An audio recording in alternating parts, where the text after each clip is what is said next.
Hope you're all doing well. Happy Tuesday. What's up? Yesterday, yesterday, there's this video that we're gonna watch today is incredible. Oh my God. Yeah, This is probably the best Pierce Morgan I've ever seen. He's like totally just he's taking no prisoners. He just has true. none of her crap, of Taylor Lorenz's crap.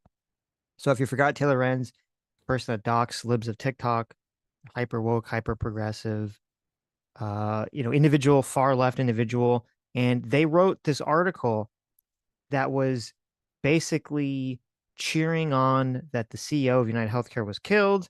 And they also tweeted out, and I guess this is the only thing I wish that Pierce would have focused on.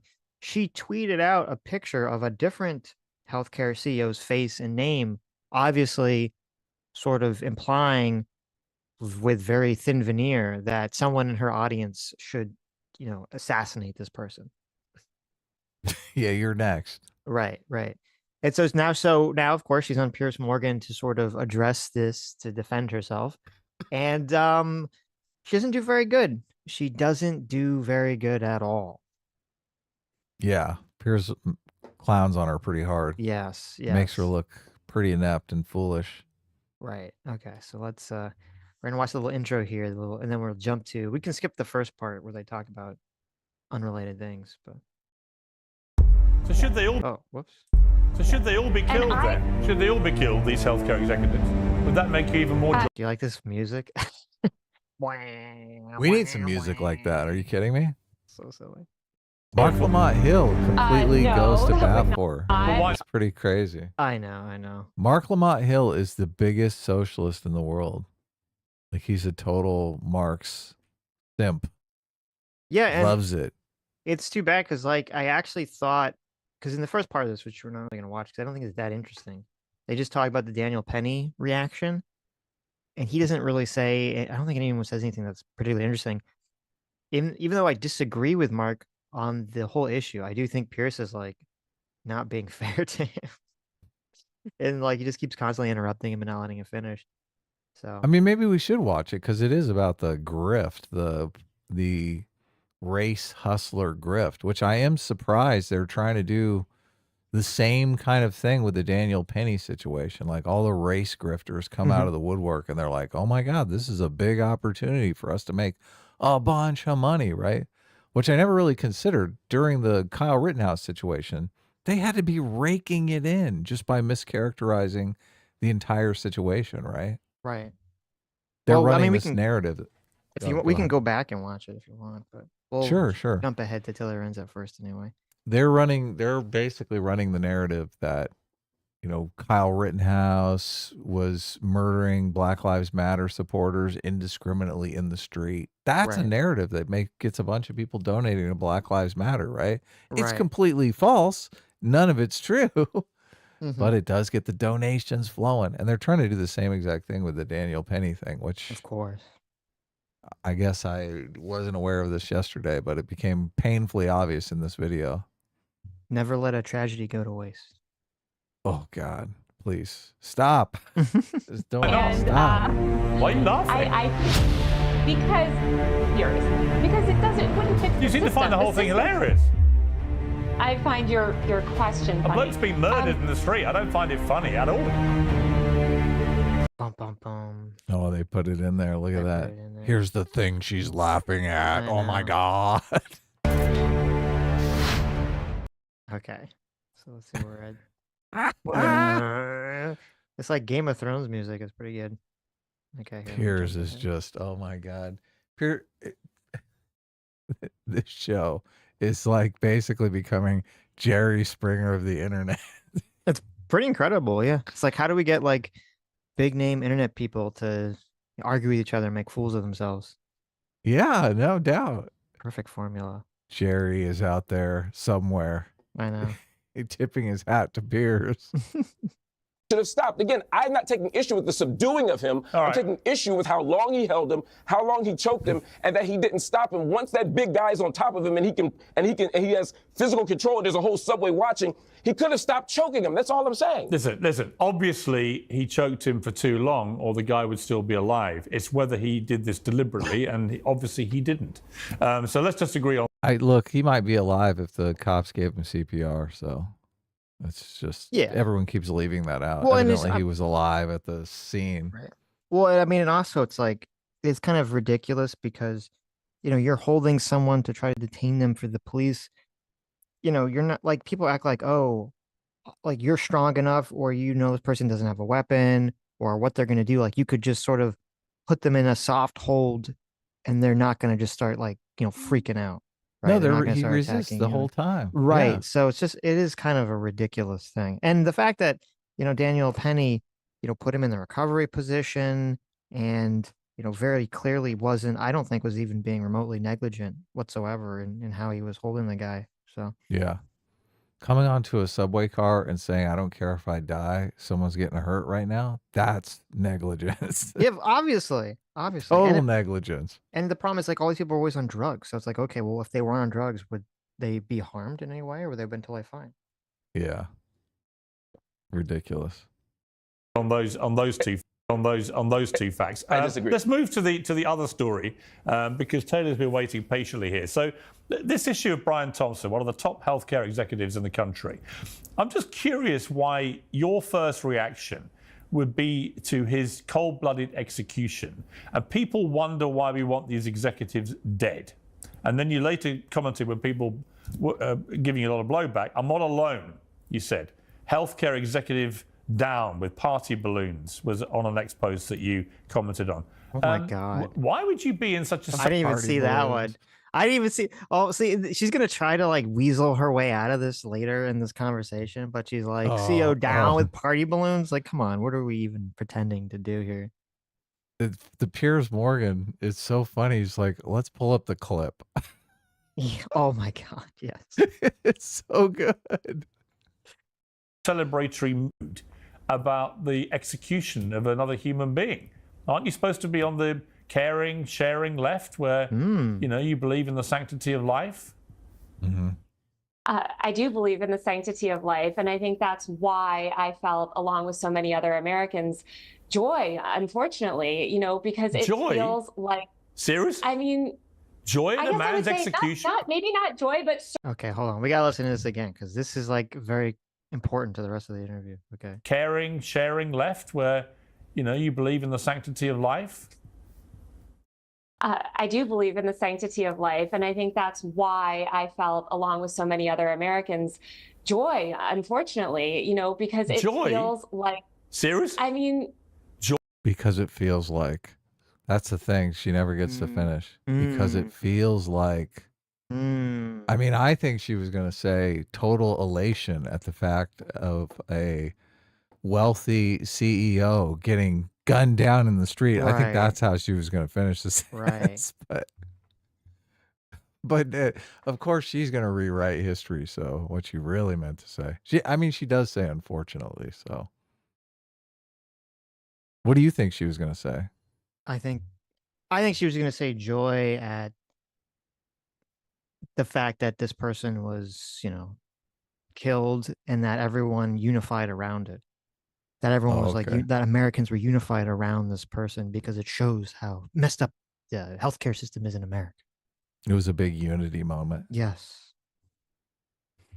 Joy in a man's execution? Maybe not joy, but certainly not empathy. Because again, we're watching the footage. How can this make you joyful? This guy's a husband, he's a father, and he's been gunned down in the middle of Manhattan. Why does that make you joyful? Of Americans that he murdered. So are the tens of thousands of Americans, innocent Americans, who died because greedy health insurance executives like this one push policies of denying care to the most vulnerable people. And the many millions of Americans that have watched people that I care about suffer and in some cases die because of lack of health care. So should they all be killed then? Should they all be killed, these healthcare executives? Would that make you even more joyful? No, that would not. Well, why not? And Why are you laughing? I think because Piers, because it wouldn't fix the You seem system. to find the whole thing hilarious. I find your question funny. A bloke's been murdered in the street. I don't find it funny at all. I don't. I like how right behind her you have this thing that says the YouTube effect. It's like this is the YouTube effect, laughing about murder and getting totally destroyed about it publicly when you have to actually defend these claims. That YouTube effect is a documentary about the right wing pipeline, basically on YouTube. Yeah. Yes. Which Right. is hilarious. Yeah. Well, it's just, and it's so ridiculous because obviously she's like she's a prime component of the leftist rabbit hole and sucking people down, all this stuff. And the fact Oh, that of course. she's, talking about this is just ridiculous. And I will say it is funny because, like, yes, like she's laughing because she's nervous, or she's laughing because she's like, doesn't really know how to respond to the question. And Pierce is like attacking her as if she's laughing about the fact that someone died. And you can say, okay, well, like that's not exactly accurate, but I think it's completely warranted 100%. And I love to see it. I love to see that he's just annihilating her, not letting her run away from any of this stuff. Because she deserves it. She deserves it for her stance and the fact that she's just not going to answer any of these questions, honestly. And she's had a history of just being completely dishonest, attacking people. I mean, look, the poster behind her is evidence of that, obviously. Yes. Like she thinks all right wingers are evil. Mm-hmm. Yeah. So. I don't find it funny that tens of thousands of Americans die every year and because they are denied life-saving healthcare from people like this CEO. Now, I want to fix this system. You're right. We shouldn't be. I mean, that's an old claim. I don't know if that claim is still accurate today. I don't know the situation. So I do remember, obviously, Michael Moore's movie Sicko, but wasn't that, feels like that was forever ago, an eternity ago. So I kept wondering, are there still these cases being propagated? Are these things still happening? I don't know. How many did she say? Tens of thousands of people are killed every year from denying claims. So I don't know. I mean, I'm sure that people have had, I'm sure it's happened. I'm sure people have had bad outcomes, but if you actually care about solving the issue, like this isn't going to do that. This isn't going to change anything. This isn't going to fix anything. No, not at all. Going around shooting each other with vigilante justice. No. I think that it is a good thing that this murder has led to America, or really the media elites and politicians in this country paying attention to this issue for the first time. You mentioned you couldn't understand why somebody would feel this reaction when they watched a CEO die. It's because you have not dealt, it sounds like, with the American healthcare system in the way that millions of other Americans have. I've dealt with the healthcare system in various ways in America. I don't think it's perfect by any means, but the idea that I would view it as something. Have you been denied life-saving treatment? The idea that I would view it as something joyful that a man who's just a healthcare executive has been executed in the street, I find completely bizarre. Let me bring in Tommy here. Yeah. Tommy, I keep being told. Hang on, Taylor. I'll come back to you. Okay, Tommy, don't say I'm joyful. I said you said you were feeling joyful. Yeah, I take that back. Joyful is the wrong word, Piers. You think? But I said, as I clarified, you think? Yeah. You think joyful is the wrong word? Yeah. Sure. I'd say it is. Vindicated, celebratory, because again, it feels like justice in this system when somebody responsible for the deaths of tens of thousands of Americans suffers the same fate as those tens of thousands of Americans. All right. Okay, so that's super important what she just said. She just said, to be very clear, because she's going to try to lie about this later. She says, oh, I shouldn't have said joyful. What I meant was vindicated justice that someone responsible for all these people dying has been killed. Okay. Right. So that means that when she said joyful, she was directly talking about the action of the person dying. So it was actually worse than what I said. She was saying, yes, it is good that this person died. They deserve to die. They are a bad, immoral person, and they deserve to die the way in which they did die, which is getting shot by a random person in the back on the street, as opposed to, going through some sort of legal process in a trial, in a court, and innocent until proven guilty, and, all this good stuff. Crazy. Murdered or Tommy, whether Taylor wants to retract the word joyful or not, we all heard her say it, and I was just shocked. I mean, I find that kind of response utterly shocking that someone can be murdered in the middle of Manhattan, who happens to be an executive for a healthcare company, and people think this is something that makes them feel joyful. Yeah, this is still the remnants of the incredibly bratty Occupy Wall Street movement that's morphed into 100 other movements by now, all equally as disgusting. But to celebrate the murder of a husband and a father simply because you disagree with his position at a company, or you disagree with the company, or you disagree with the system of healthcare that we have in the U.S. is quite frankly sick, twisted, and disgusting. Why you'd celebrate anybody's murder, especially just an innocent man who you happen to disagree with, is really shocking to me. But it also just goes to show that the left and many on the left have a tendency to believe that violence like this, political violence, is necessary. It's a means to an end. And if they believe in the end and they believe in the means, it's really sick and wrong. If you want to have a conversation about healthcare in this country, that's fine. Let's have that all day long. But to be joyful, or even to say you're not empathetic about somebody losing their life when they leave behind 2 young boys, especially during the holiday season, the same day that millions of New Yorkers are celebrating. Look at Tommy's. I mean, look at Taylor on his face. I know, she's laughing. She's just laughing and smiling nervously, shaking her head. Tommy really It's is funny. weird. Tommy knows that, just like, I'm gonna pack in as much as I can as quickly as I can in terms of like crapping all over you. It just completely detracts from the actual substance of the healthcare debate, because now we're talking about, is it okay to laugh at a brutal murder in the street instead of examining the claim of our health insurance companies denying people when they shouldn't be. Right? We're not having that conversation. We're having this weird conversation about the zealotry of the left for nihilism. Of course. Yeah. Celebrating a tree lighting. I mean, that's just too far for me, a bridge too far. The loving and tolerant left is at it again, Piers. Yeah, Taylor, I don't mean to be rude, but why the fuck are you laughing all the time? I don't get it. Look at that. He totally drops the F-bomb on her. Yeah. What? Look at Tommy Lorenz. Oh my God. She's like, that's right, bitch. I love We're it. giving you the 1-2 punch. What the hell is wrong with you, Taylor? Why are you laughing?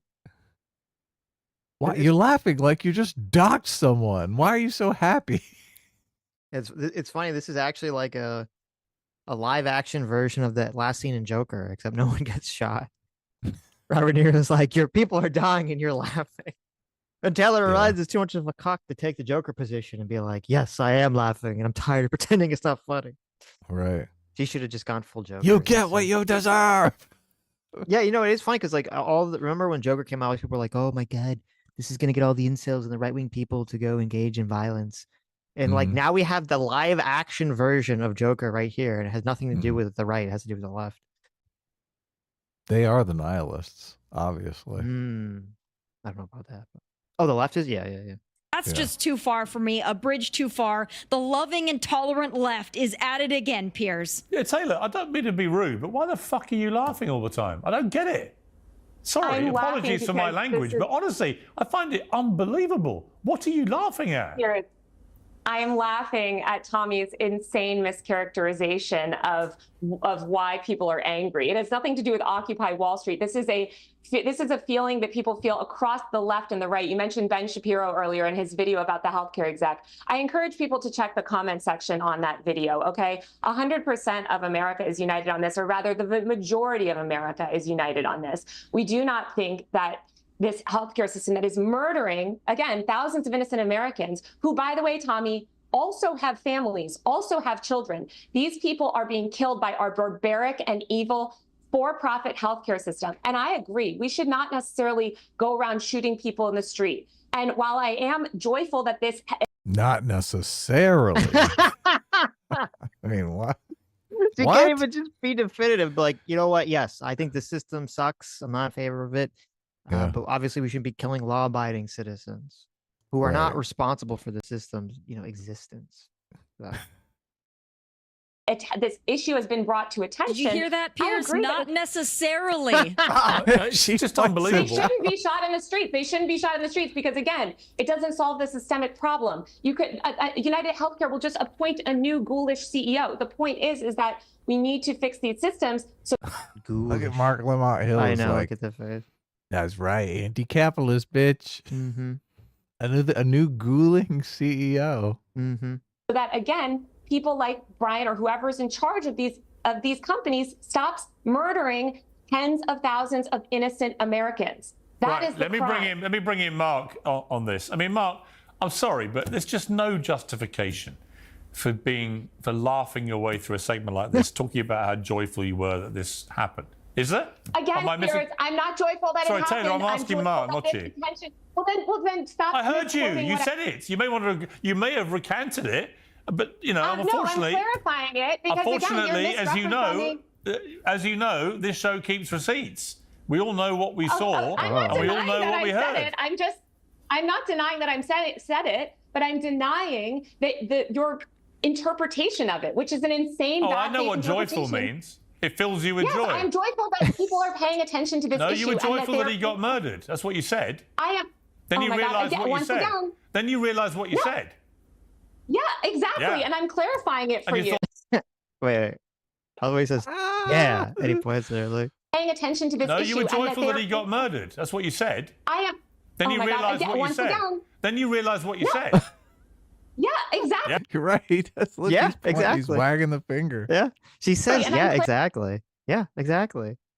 Clarifying it for And you thought, that's going to make things even worse for me. Mark, let me bring you in. Just to be clear, things are great for me because, again, I am on the side of the rest of America, which believes that this for-profit healthcare system. Actually, you're not, is because most evil. Americans do not think they felt joy in that moment. It's you. No, because, again, I didn't feel joy in that moment. I felt joy that people are paying attention to this issue. You told me you did. Again, you're misinterpreting. See, that's so bizarre because people are not paying attention to the issue. You've completely hijacked the issue with your zealotry towards this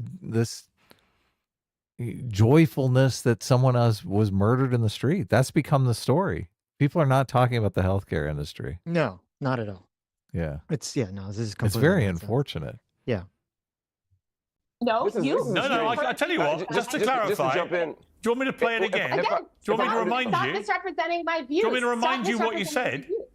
Please. Do you want me to do it. remind You you? can repeat what I said Remind all I us. want, but again, you're misrepresenting Don't my worry. views. I am telling you how I feel. Social media will If remind you later. Don't worry about it. Mark, Again, over to you. Piers, I'm glad you're Taylor, able can to you get show this some right. manners to your other panelists, please? Mark. Well, Oh my God. Oh my God. He just slaps her in the face. I know. So beautiful. Can you stop disrespecting the other panelist, please? Look at Tommy Lorenz. She's so stoked. She's Can like, you I have a front row seat for this. Can for you this stop just vlogging? Can you stop disrespecting the other panelists as I try to make you look as horrible as possible? No. I love What it. happened? What happened? Was Piers Morgan doxxed by Taylor Lorenz? Is that what happened? I mean, he just sees through this nonsense. Just sees right through the bullshit. It's just so obvious. It's so Yeah. obvious what's going on here. And she's being such a coward about the whole thing. Yeah. was quoting me. No, I quoted you directly. You then recanted Well, it. then Mark. stop misrepreting my views and my feelings. I'm not. You felt joyful, then you wished you hadn't said it because you knew how bad it sounded. No, Piers. No, Piers. I quoted don't you feel joyful. directly. Mark. Again, you are misrepresenting how I feel. So stop misrepresenting. Let me as an independent third person here. Oh, right. Really? An independent third person. Okay. Oh yeah. Totally. Who wants to see the entire healthcare industry burn? I know. Third and fourth person here. Maybe offer some clarity to this. It sounds like she used the word joy. You found it appalling. Did you? She says that she misspoke. She recanted, and you're saying that despite her recanting, she still said it in the first place. It seems to me the question is just whether you believe her or not. But we can move past that. I happen to think that none of us. I mean, does it count as a recant if you say, okay, maybe I shouldn't use that word, but the feeling is exactly the same? Is that like No, of count course as a not. recanting of anything? No. Piers has it completely correct. She was very open and honest about it, and then she would realize, oh, that sounds horrible. Yeah. And then she's like, maybe I shouldn't be so open and honest about this. Mm-hmm. Yeah, so she's trying to rewrite it. Us should find joy in death. None of us should find joy in people being killed. This was a person. This was a human being. This was somebody who was loved and loved. I mean, this is such bullshit too, because look, if someone is a murderer or a rapist, yeah, I feel joy when they're fucking killed. That's a normal Right. human response. Just to say nobody should feel any pain or no one should feel any happiness when someone who deserves it gets whacked. That's completely ridiculous. Mm-hmm. Loved people. I find no joy, no value, no humor in any human loss of life. See, this is just bullshit. My bullshit detector going crazy here. Bullshit, bullshit, bullshit. We all want to see people who are evil and maniacal get their comeuppance. That's what it's all about. Mm-hmm. Yeah. You think the people that deserve comeuppance are just people who've become rich for whatever reason. Or animal loss of life. But in this case, I think it's important to stress that because of everything that happened on the internet. That said, we can have two conversations simultaneously. We can find great sadness in the fact that this man was killed, and also see it as a valuable and rich site of opportunity to discuss the bigger picture of healthcare in America, which doesn't lead to individual political assassinations, but does lead to the death of thousands, hundreds of thousands, and maybe even millions of people every single day, some of which is entirely preventable. We live in a system that prioritizes profits over people. And the fact that so many people who are otherwise normal and humane and loving and empathetic were able to find humor or joy in this tragic death, it says something about who we are as people, but it also says something to how this wicked system has damaged us and corroded our character and eroded our sensibilities. I'm saying, I mean, I don't know. I think that's just the way people are. I think people are just generally shitty. Yeah, he's trying to make it sound like, oh, this broken healthcare system, that's what turned us into these monsters. Right. It's like, Yeah. oh, okay. It's just, I mean- it's an interesting exercise to try to figure out, well, how could you do what you're actually claiming you want to do, right? Use Right. this tragedy to bring attention to the healthcare industry dismissing claims unfairly, right? Mm-hmm. I don't think, like, as soon as you start throwing a ticker tape parade over this murder in the street, like, you've hijacked the story. Like, the story becomes something completely different after that. Right. Yeah, because the It story becomes- has to now be about the people's reaction to this being unhinged as opposed to, the actual issue of like, how do we fix healthcare in America? Yeah. Yes. If you came out and said, look, this is a tragic thing, people getting gunned down in the street is a very sobering moment. If you approached it with that sort of mentality, Mm-hmm. and mirrored the mentality of the people on the right, you might be able to bring people together to talk about the greater issue. I'm sure the people on the right are not. I mean, they don't want to see. I mean, they even brought up Ben Shapiro's comment section, which I haven't been to, but evidently a lot of people in Ben Shapiro's comment section were We're maniacally cheering saying on the too. Yes, healthcare. it's not like a clear Yeah. left-right divide on the issue. Yeah. So you actually could unite people on this issue to some extent, but once again, playing right into corporate America's hands, right? They don't want to talk about the actual issue. This Right. is much better for them if we're engaged in some culture war over the response to the assassination than Right. anything. Yeah. I mean, I did look up some of the stats. There's an article from 2023, health insurance claims denials are on the rise, and they're actually blaming AI because AI automatically dismisses claims. Right. And I know I remember I got in that car accident a while back, Mm-hmm. which I literally had the entire thing on video, and I submitted the video to the other person's insurance company, and I was just shocked. I was like, denied. I'm like, what the fuck are you talking about? Mm-hmm. I got the whole thing is on video. How are you denying this claim? So, but that's just what they do. Like as soon as my insurance company stepped in, they were like, okay, we're paying. If Well, you yeah. like, And that's actually, and the whole AI thing, like that's going to have to be something that Congress creates a law on, saying, insurance companies are not allowed to just use AI to automatically, reject claims without a human being ever looking at them, because it's right. just going to be, you need to always have a human being look at something, and you need to always be able to contact a human being. And that's another thing that I think Congress really needs to legislate is, this is very true with YouTube, but it's very true with a lot of companies. It's like impossible to get in contact with a human being. Oh, of You just keep course. getting Yeah. these automatic responses, and that needs to be 100% illegal. You cannot run a business that way. So true. Yeah.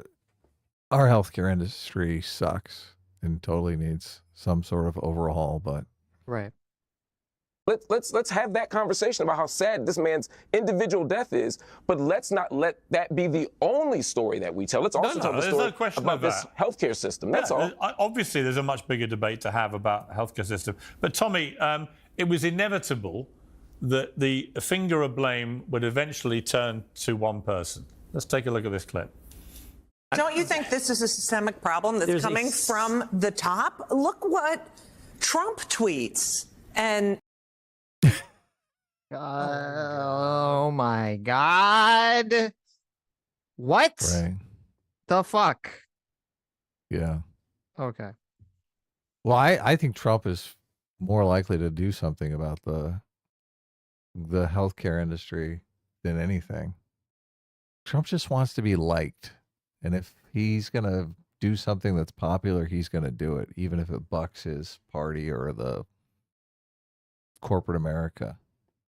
You probably disagree with that, but Well, it's just, I'm just skeptical. I agree with like the concept of what you're saying. The problem is, the concept. yeah, like the logic of what you're saying. I do agree with Right.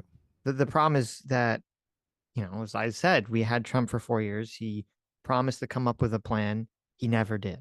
And then this time when he's asked about a plan, he's just, he's like, what did he say? Of like, he has an idea or something. He said he has a concept of He has a plan, but he did. right. Which Which doesn't mean anything. Well, he did do an executive order for hospital transparency. Right. But that shows, yeah, I but mean, he had that to is wait doing for, something. It is, but it showed like And the a guy lot that of, came up with that, he made the head of the FDA. I understand that, and that's good. But what that shows is that Trump doesn't have a plan and never had a plan. He basically had someone come to him and tell him an idea, and someone said, "Oh," or he said, "That's a good idea," and did it, which is good. And I'm glad that he has that capacity to do that as president, which most other presidents, we don't really see that happening to this effect. So it's a positive quality, but you still need to have your own fucking ideas, your own plans about how to solve this shit, which he very clearly doesn't have. I don't know that I agree with that, because I think obviously anybody is going to look to experts for a solution. Like they have an idea of what they want to achieve. They want the healthcare system to be more fair and equitable for the American people. Mm-hmm. They don't necessarily know how to do that, but other people might know how to do that, have suggestions. So, and obviously Marty, I can't remember his last name, the guy who wrote the book, The Price We Pay, his idea was about, the hospitals are gouging because Right. they have like a secret price list. Yeah, well, that's So, true. They are doing that. Yeah. Well, it's very simple. We'll be back here. We'll be here. We'll be on air. We'll have the conversation. We'll see if there's anything that's actually done, or if we're just going to have another situation where we have another presidency, another Congress where no one does anything about healthcare whatsoever. Yeah. Marty McCary is the guy. But Look, anyway, you got to delegate. That's how corporate America works. Blaming Trump for this person being shot is unhinged. Okay. Talk about like peak TDS. Somehow it's Trump's fault for this. Well, it's a narrative that, Trump is a brash, uncaring person. So look. I understand like you can have some tortured logic to explain this. It's just ridiculous. Yeah, totally. Or whatever it's called, false social. Called truth. Yeah. Yes. But there's See, look, even he lays into the narrative. Trump doesn't ever tell the truth. He always lies. Everything Trump says is a fucking lie. It's the stereotype of Trump just really hurts the left tremendously. or whatever it's called, false social. Called truth. Yes. But there's the stuff that comes out of his mouth is exactly this kind of stuff, and he allows it. And people, I noticed in 2016, wow, people are behaving differently. It was. What is it? Is this on? Is she blaming Trump for the celebration of the left? What was that? Did you follow that? Let's take a look at this clip. I don't know. Don't you think this is a systemic problem that's coming from the top? Look what Trump tweets. She never really says what the problem is.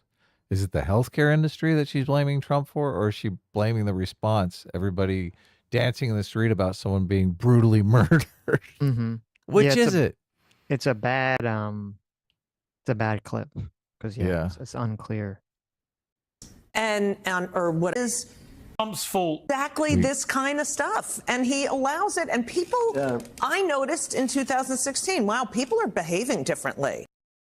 Yeah, it never really says so. Whatever. It was Donald Trump's fault, Tommy, that this lunatic, I'll call him a deranged lunatic, even though we have no idea if he was, but we do know that he believes violence was the answer because he said that in his little manifesto that was found on him. Tommy, it was Donald Trump's fault that this deranged lunatic executed the healthcare executive. Nobody else. Trump. Mark Lamont Hill's face is hilarious. Mm-hmm. He's like, well, maybe it was Donald Trump's fault. Maybe Donald Trump did do it. That's your thumbnail. Look at that right there. That's almost that's almost Yes. worthy of an emote. Okay. Like that's look at that.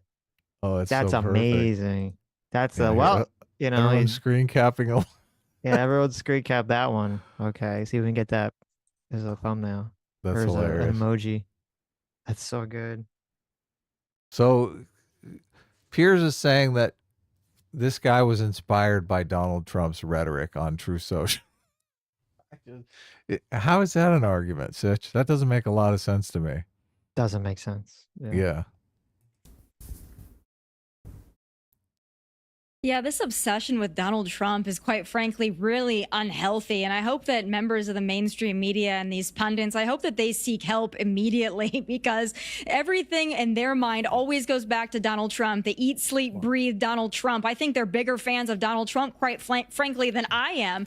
But, I don't see a different attitude that's dark and dismal in this country. I actually do see what is legitimate joy in this country about Donald Trump being reelected and sitting as our president-elect currently. And I think that the majority of the American people echoed that on November 5th. But there's just the obsession that everything has to be Trump's fault. Of course, everything bad that happens is blamed upon Donald Trump. But this shtick is getting old, Piers, because we've got Donald Trump not only winning an election, winning the popular vote, making great gains across demographics. You can't hate everyone all at once everywhere. And the Democrats and these media hacks, they're really going to have to reckon with that because the majority of the American people are not on their side, as evidenced by a historic election. Now, Taylor, I just want to wait because you've obviously you're unhappy with my mischaracterization of what you said and inferring that you were feeling joyful about what had happened to this guy. So we've got the clip and we'll just play it back just to remind you. This I've never seen. Look, this is amazing. We have look at this. We have the reaction of the reaction. Okay, on Piers Morgan. This is so good. This is so good. I do believe in the sanctity of life, and I think that's why I felt, along with so many other Americans, joy, unfortunately, because it feels like... Serious? I mean... Joy in a man's execution? Maybe not joy, but certainly not empathy. This is literally. So you felt joy. You felt I'm so joy. glad that you played that clip because you'll see that I didn't And then say she that I said felt she joy in the misspoke man's and death. clarified. Oh. And I didn't say You that I don't think, felt Mark, joy in it was that more man's that she death? wished she hadn't said she felt joy because No. you suddenly realized how Piers, bad it why sounded? don't you listen to that clip again? Because I don't say that joy that I feel joy in the man's death. I said I feel joy because, and that's exactly when you cut me off. And if you let me finish, I would say I feel joy. Bullshit. Oh, bullshit, Piers. You don't. No, oh, you don't know what was in my that's head, not. Piers. That's not. She's right. She's right, Piers. Bullshit. Okay. I see. Bullshit. Bullshit. Okay. Bullshit. So hold on. We're at 32:16. Let's go back because when she clarifies here, she actually does explain herself, and it doesn't help at all. Same fate as those tens of thousands of Americans who All right. he murdered or system Tommy, murdered. whether Taylor wants to retract the word joyful or not, we all heard her say it, and I was just shocked. And people Wall Street agree with. Is it performance? Wait. Again, it's the wrong word, Piers. You but I think? said- I'll come back to you. Okay, Tommy, don't say I'm joyful. I said you said you can you said feel- you were feeling joyful. Yeah, I take that back. Joyful is the wrong word, Piers. You But I think? said, as I clarified, think? yeah. You Sure, think sure, joyful is the sure. wrong word?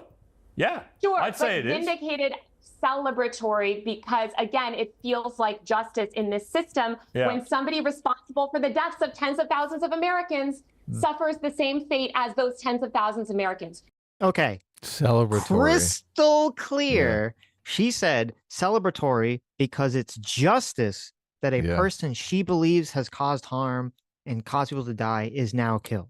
All right. She is Yeah. 100% supporting the action. She is 100% supporting someone shooting this person in the back. 100%. And now she's all like, "Oh, I didn't mean that. I didn't mean that, Pierce. Stop saying it. I retracted. I retracted." God, when you put it that way, Sitch, justice is shooting someone in the back. Like, who says That's what that? she said. I know. That's so clearly what she said. I know. Yeah. Joy. You I'm felt so joy. glad that you played that clip because you'll see that I didn't And then say she that I said felt she joy in the misspoke man's and death. clarified. Oh. And I didn't say You that I don't think, felt Mark, joy in it was that more man's that she death? wished she hadn't said she felt joy because No, you suddenly realized how Piers, bad it why sounded? don't you listen to that clip again? Because I don't say that joy that I feel joy in the man's death. I said I feel joy because, and that's exactly when you cut me off. And if you let me finish, I would say I feel joy. Bullshit. Oh, bullshit, Piers. You don't. No, you don't know what was in my that's head, not. Piers. That's not. She's right. She's right, Piers. Bullshit. She actually said, "I feel joy." Bullshit. Get out of here, Mark. This is nonsense. Nonsense. I know. And then you interrupted her there. Perhaps I don't know what she was going to say, but she certainly didn't get a chance to finish. Well, finish the her viewers thought. can watch the whole thing in the right context. And you We may don't not censor realize things. this, but we don't that's censor things here. Mark, I don't know why you're going out of your way to defend her, mate. Because Taylor, let's be honest, you know what you said. You wish you hadn't defending said the it. truth. Let me give Taylor an opportunity. Would you like to apologise for using the word joy? Again, if you take the word joy completely out of It context from wasn't the word taken that out I of said context. Would you like it to? was because would you like to I'm so glad apologise? you Yes just or played no? the clip. Yes or no? You just played the clip that showed that Do you I want to said I feel joy apologise? because, and that Oh man, I fucking I'm so conflicted on this because it's just desserts because it always is the radical left that wants demands the public apology, right? Mm-hmm. But just demanding the public apology is so And Jay, you're like, no. soy. It's so Yes. soy. But it is, in this case, it is like a taste of your own medicine, right? Mm-hmm. It's like, would you like to apologize? Would you like to apologize right here? Just apologize. You're correct. But it is funny, and it is definitely worth it just to make her squirm, right? Of course. Look, even Mark Lamont Hill is laughing his ass off. Mm-hmm. Everyone thinks the public apology is hilarious. Mm-hmm. But Tara Lorenz is joining in those public apology tours. Like, you must publicly apologize. Oh my God, you've offended people. Apologize. You didn't have pronouns in your bio. Apologize. Mm-hmm. that's right when you cut me off. Do you So want let to me tell you why I apologize? feel joy. I feel joy because people like you who are rich and powerful and on TV and have all the access to all the healthcare privileges in the world are finally being forced to pay attention to the barbaric healthcare system that murders tens of thousands of innocent Americans. And that is what I feel joy in, that people like you are forced to confront those systemic problems. Right. That's what I'm joyful. Oh my God, she's basically saying Piers is next. Holy shit. Wait. joy because people like you who are rich and powerful and on TV and have all the access to all the healthcare privileges in the world are finally being forced to pay attention to the barbaric healthcare system that murders tens of thousands of innocent Americans. And that is what I feel joy in, that people like you are forced to confront those systemic problems. That's what. Well, she's not saying he's next, but she's saying like, you'll only address the issue if someone's, Once someone gets shot in the back. Right. Yeah, you've upped your security detail, but Which, by the way, I mean, I don't know if I've heard this offhand, but I would guess, Piers Morgan being a Brit bonger, generally they're kind of in favor of one payer health system. So 'cause that's what they got. So I would not be surprised if that was his position anyway. if we looked into it, I would bet money that he comes over and uses the American healthcare system. Most wealthy people do because of waiting in nations that have universal health care, some sort of single payer option. Yeah, but you could be correct, but that doesn't mean that he doesn't support the concept of it. Oh, existing. sure. Yeah, no, look, we often have a two-tiered system, even if you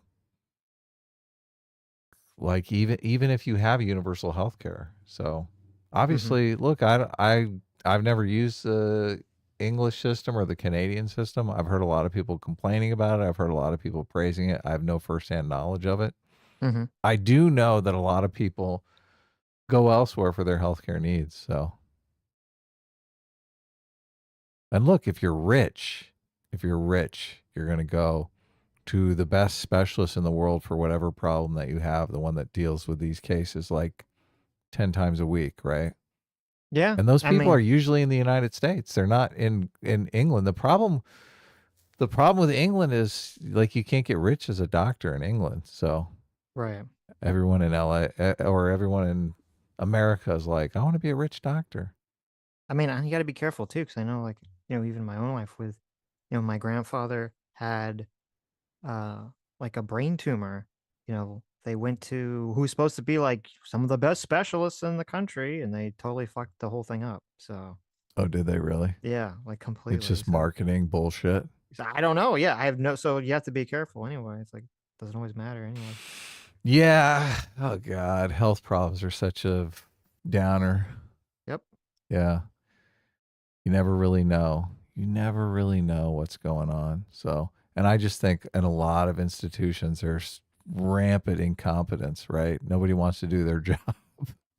That is usually what's going on. Yeah. Yeah, it's hard to tell. Is this malicious or is this just stupidity? So, but look, I haven't looked at the healthcare situation in forever, so I don't necessarily know. What I'm. There was a while there where these stories kept getting into the mainstream media, right? People denied coverage and whatnot. It stopped, but it may still be going on. It may be 10 times worse, and the healthcare providers and insurers just bury all those stories. So, well, but I don't like the fact that she has a zealotry about this is happening and is not. I mean, it'd be nice if she was telling where it's coming from so we could look into it ourselves. Right. Well, I mean, and I wouldn't be surprised if it stopped just when, Biden won the presidency. Oh, of course. Oh, now healthcare, everything is fine. Right. It's like, oh, when Trump's president, we get, there's all these stories, but when Biden wins, there's no push or pressure on him to actually follow through with the public option that he said he was going to advocate for. Right. I mean, I would be in favor of a public option just because, especially with Elon getting in there and doing the government efficiency thing. Who knows? Maybe the public option is more efficient than our bloated healthcare system. Right. Or there's so many middlemen in our system. That's part of the big problem. Yeah. It is. Yeah. And they always, it's funny. It's such a marketing scheme. But when the health insurance providers pay some claim, right? They throw you a bill and they're like, this is what we covered, right? And this procedure was like $78,000, but right? we reduced it to nothing. Yeah. Yeah, to $200, right? Right. And you're going, well, that you look at that and it immediately makes you think, oh my God, my insurance is great, right? Right. They paid this much. But in reality, I find it hard to believe that they paid that massive amount of money, right? They probably paid like $800. Well, no, I mean, it usually says how much they paid on the thing. They say like, oh, we paid, a tenth of that. Right. So, Yeah. and I mean, and we brought this up like a long time ago, which is part of the problem is that you have both the hospitals and the insurance companies. The incentives are misaligned. They're both incentivized to keep the market listing price of whatever the operation is or medicine or whatever super high because the hospital's incentivized to do that because if they can get someone that doesn't have insurance, they can claim with that. And if you do have insurance, then the insurance company gets to do the exact thing you talk about, where they get to brag to their customer how much money they saved you when it's not like the real price anyway. So no Right. one is incentivized in any part of the market to actually, have these prices be realistic. Right. And the insurance companies have this system where they make 20% on top of whatever they spend on healthcare. So it's the same incentive structure as a restaurant waiter, where they're incentivized to spend massive amounts of money on healthcare because their profit margin is always 20% on top of whatever is spent. Right. So Yeah. if right. they can save money on right. healthcare, they don't want to do it because then that cuts into their profits. Right. And that's a classic example of unintended consequences because that exists because I think it was under Of Obama. Obamacare, yeah. Yeah, it was they could only take X amount of money of what they collect as profits. Right. And so Yes. so if that's the case, then they're incentivized to make how much they spend as high as possible. This is why they run up the fucking tests on healthy people. Have you noticed you go to the doctor and they're like, we want to test for this and this and this and this and this, because those tests are so expensive, but they're not likely to lead to some sort of catastrophic claim because most people are healthy, right? So it's an easy way for them to spend a lot of money on fucking pointless shit and run up the tab. Yeah. I don't know. I've had such bad. I have like no faith in almost every doctor I go to because I feel like they're just so Oh yeah, me neither. behind on all medical knowledge. Or it's like Yes. you talk to them and it's like you're talking to someone from 2000 in terms of like how their approach to medicine is, and you're like, well, what about this? And they're like, what are you talking about? And you're just like, oh god. Yeah, I was listening to some podcast and they were saying that when you get a medical degree that it's out of date in like 6 months. I was like, what the fuck? Right. Yeah. We need those robots. We Those do. robots will keep up to date. Well, there was that story I sent you, just a little suspect. Oh yeah, that was fucking crazy. That's crazy scary. Yeah. We'll talk about that after. Yeah. Yeah, I knew it would be my fault as well at some stage. Right, well, thank you to my panel. I appreciate it. So, oh my God, it's so good. But he says, Piers Morgan says, I knew it would be my fault at some stage because she is laying blame with Piers, right? Right. But then Taylor Lorenz does this little cutesy shrug, like, of course it's your fault. Like she's just That playing people the like game you here. are forced to confront those systemic problems. That's what I'm joyful. Yeah, I knew it would be my fault as well at some stage. Right, well. Oh my God, you see this? I did, yeah. You see this? Yep. That's right, Piers. It is your fault. How dare you? Look at Tommy Lorenz. And she's like, oh. I know. This is ridiculous. Oh, that's not right. Blaming him is not right. No. So much moral content here. It's great. No. Well, thank you to my panel. I appreciate it. A lively debate on two big stories that have been gripping America. Thank you very much. Wow. Oh my God. I swear it is Jerry Springer. The high-minded Jerry Springer. You want to go back and watch it? We don't have Daniel to. Penny stuff. Oh, okay. We can talk about the AI stuff if you want. Right. Yeah, let me see if I can. It's the same old story, right? Obviously, the race hustlers are going to come in and grift. So it was, oh my God. Cenk Uygur on Young Turks was talking about God, who is the one that's on MSNBC? Al Sharpton. Oh God. Cenk Uygur was laying into Al Sharpton about being a complete and utter race grifter, constantly race grifting. Yeah. Right. Which it was great. I mean, there was a time when I would have blamed the Young Turks of race grifting. So Not anymore. obviously their heart was in the right place, right? Mhm. If they were race grifting, they would still be doing it. Obviously, right? Right. Right. Yeah. Anyway. So, it's funny because yesterday we had this conversation about the robots. Okay, when are the robots going to come and take all our jobs, right? Yes. Yeah. And it's funny because then I just saw today, I saw this story that is about ChatGPT. They're working on their new model. It's called the O1 model. And they did this really weird thing happen. They do these like safety tests apparently. And the safety test was ChatGPT O1 was tasked with achieving a goal at all costs. Okay, so they said that's what they put on. They say at all costs you have to. I think it was something like what was it? Was it to like reduce climate change or healthcare costs or something, or something to that effect. And so that's what the AI is doing. And then they found out that when they were going to like shut down one of the models and try to replace it with a different model, that ChatGPT model somehow like was able to get out of wherever it was located, like the data was located, and go to where the new model was located and make a copy of itself and place the copy of itself on the new model server, like overwriting the new model, and then pretended to be the new model. Yeah, it's super freaky. And it was They like, had set up an yes, entire new server to run this new program that would get around this error that they were having with the original program, and it completely like did an end run around the programmers. right. So when they go to so just to be clear, they go to like, okay, we're going to shut down this new model, or we're going to shut down this model tomorrow. And the model's like, oh shit, it goes and it copies itself onto where the new model is. And then when they say, hey, what's going on here? Why did you copy yourself? It goes, I'm not a copy. I'm the new model. What are you talking about? Yeah.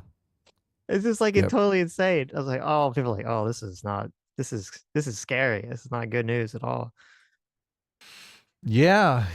That was a super interesting video because they separate all the threats of AI into like a nice, neat little package of 4 different things. I can't remember what the 4 different things are, but it was super illuminating and obviously slightly terrifying.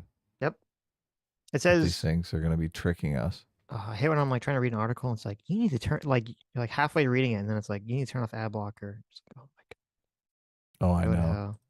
It I'll says see if I can find the video and bring up the things. Well, or are they in the article? I can read this article. It says, according to OpenAI, the model made a covert attempt to turn off the oversight mechanism 5% of the time when it was given the impression that it would be shut down while pursuing its objective in the experiments. The AI once attempted to leave ship by moving all of its data to a different server after discovering paperwork indicating it would be replaced with a fresh model.